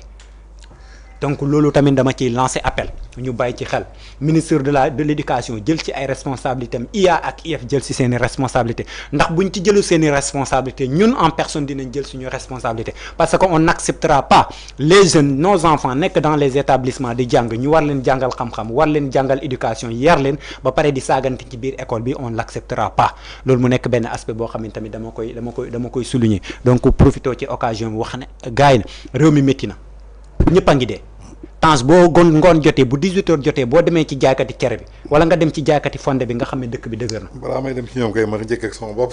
dëkk bi dëgër na chef d'entreprise la. oui fépp a nañ encadrer chef d'entreprise yu ndaw yi. les entrepreneurs ñu encadrer leen jàppale patron de presse yi réew mi dox. ñii de jàppale wu ñu. mais jàppale wu kenn xoxotal jaay doole ak tiiñal. yàq sa der lañ fi nekkee te yaakaar naa loolu war na fi mën a jeex maa ngi jaajëfal ñëpp di sant ñëpp gërëmaan ñëpp nuyuwaat encore 2 amis gendarmes kii moo son cher Adama Ndiaye ak Moussa. jërëjëf Moussa li tax ma koy nuyu dafa contribuer keroog biñ may récemment dama amoon garde à vue te biñ may defeere moom ci boppam moom moo ma yóbbu donc ma koy jaajëfal ak gendarmerie bu Foundiougne ñi fay liggéey yooyu yëpp ci professionnalisme bi nga xam ne ni tey ñu ngi koy exercer maa ngi leen di jaajëfal en commençant par le commandant Touré ñoom ñëpp maa ngi leen di nuyu au passage di leen jaajëfal. merci beaucoup mu nekkoon Omar Ba bokk ci cadre ñi nga xamante ni ñooy cellule gëm sa bopp les jàmbaar bu Bougane Gueye Dany ñu amoon mbégte ak bànneex daal ko suñu émission Pause Café Bachir di analyste journaliste communicant moom it ñu koy gërëm di ko jaajëfal Bachir lan ngay tàggatoo tey soo amoon solution boo xamante ni yaa ngi koy joxe parce que yow doo politicien Sénégal moo la fi tax a toog tey ci solution yi en bref lan lay doon. non solution yi mooy nañu fexe ba économie bi tourner économie bu tourner lépp tourner chantier yi ñu arrêté nañ ko relancer ak yeneen yu mel noonu beneen bi tamit Sénégal nañu bàyyi xel li xew au niveau mondial xam nga tey jii nii gis ngeen ni Donald Trump a décidé d'augmenter des taxes aux États-Unis xam nga nag nous sommes là en train de parler de nos petites personnes alors que le destin du monde se joue ailleurs et loolu quelque part day wane que dañoo manqué ay njiit yoo xam ne ils ont compris fan lañ lan moo war a doon seen taxawaay ndaxte tey jii nii les États-Unis ont décidé de faire que 10% de taxes par rapport ak ñoom. La Chine par exemple ils ont augmenté leur taxe, la Chine a répliqué en augmentant leur taxe de 34% et tout ça fan la jëm yokku njëg yu terrible la ñu am au niveau mondial. On parle même de Wall Street qui est en train de subir des pertes énormes par rapport à ce que les États-Unis ont fait et les répliques que les gens sont en train de faire. nañu bàyyi xel ci phénomène yooyu noonu parce que ñun ñooy sànq lañ yooyu nga xam ne bu éléphant yi di xeex ñun la ñuy sonal. parce que ñun ñooy sànq lañ gu sew boobu noonu tekkiwuñu dara l'Afrique représente 1% du commerce mondial et tout mais les conséquences et les incidences de la guerre des puissances ñun ñoo koy subir. kon nag loolu tam nañ ci bàyyi xel bu baax a baax. d'accord maa ngi leen di gërëmaat encore une fois Tange si invitation bi. Tange nag balaa ngay terminer. dafa am lu ma fàtte ba ma ko mayee. waaw xaaral ma fàtte waaw. politiciens yi moom du ñu pare. ndax bàyyi ko mu tëj. non baax naa ko. c'était juste pour remercier yéen. voilà merci beaucoup. allez-y. ndax mouvement.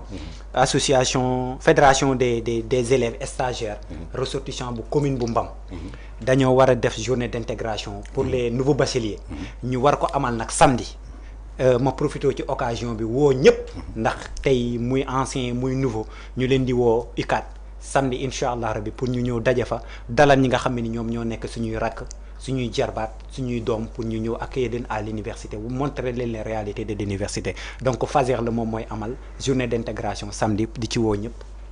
jërëjëf xanaa yow yaay candidat élection municipale yi. commune Mbam. yow. waaw bu ma ko Simon mayee. commencé nga en tout cas merci beaucoup à Omar Ba merci beaucoup à Grand Bachir mu doon référence ci ñun ñu koy suivre toujours mu ñuy gindi aussi di ñu teg comme on dit souvent rek ñun Sénégal moo ñu ñor lenn moo ñor mooy dëgg indi ay solutions yoo xamante ne c'est constructive pour le Sénégal donc ça a été un réel plaisir de vous avoir sur notre plateau. Merci aussi à vous à Omar, merci à tous les téléspectateurs. Nous vous donnons rendez-vous à lundi prochain dans un autre numéro de Pause Café.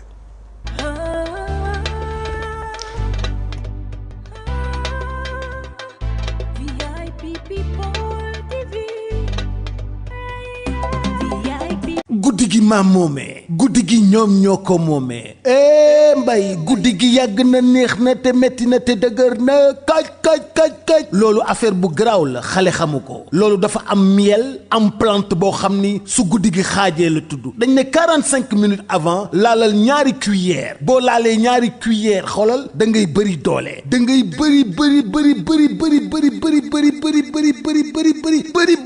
bëri doole guddi gi neex lool yàgg lool livraison à domicile c'est possible kon li may wax xam ngeen lan la miel la ak ay plante loolu nag mi ngi jugee Paris mi ngi tudd la nuit nous appartient wooteel 77 751 59 59 ñi ngi bàyyeekoo Sacré-Cœur 3 ñu livré la ko yée guddi gi day neex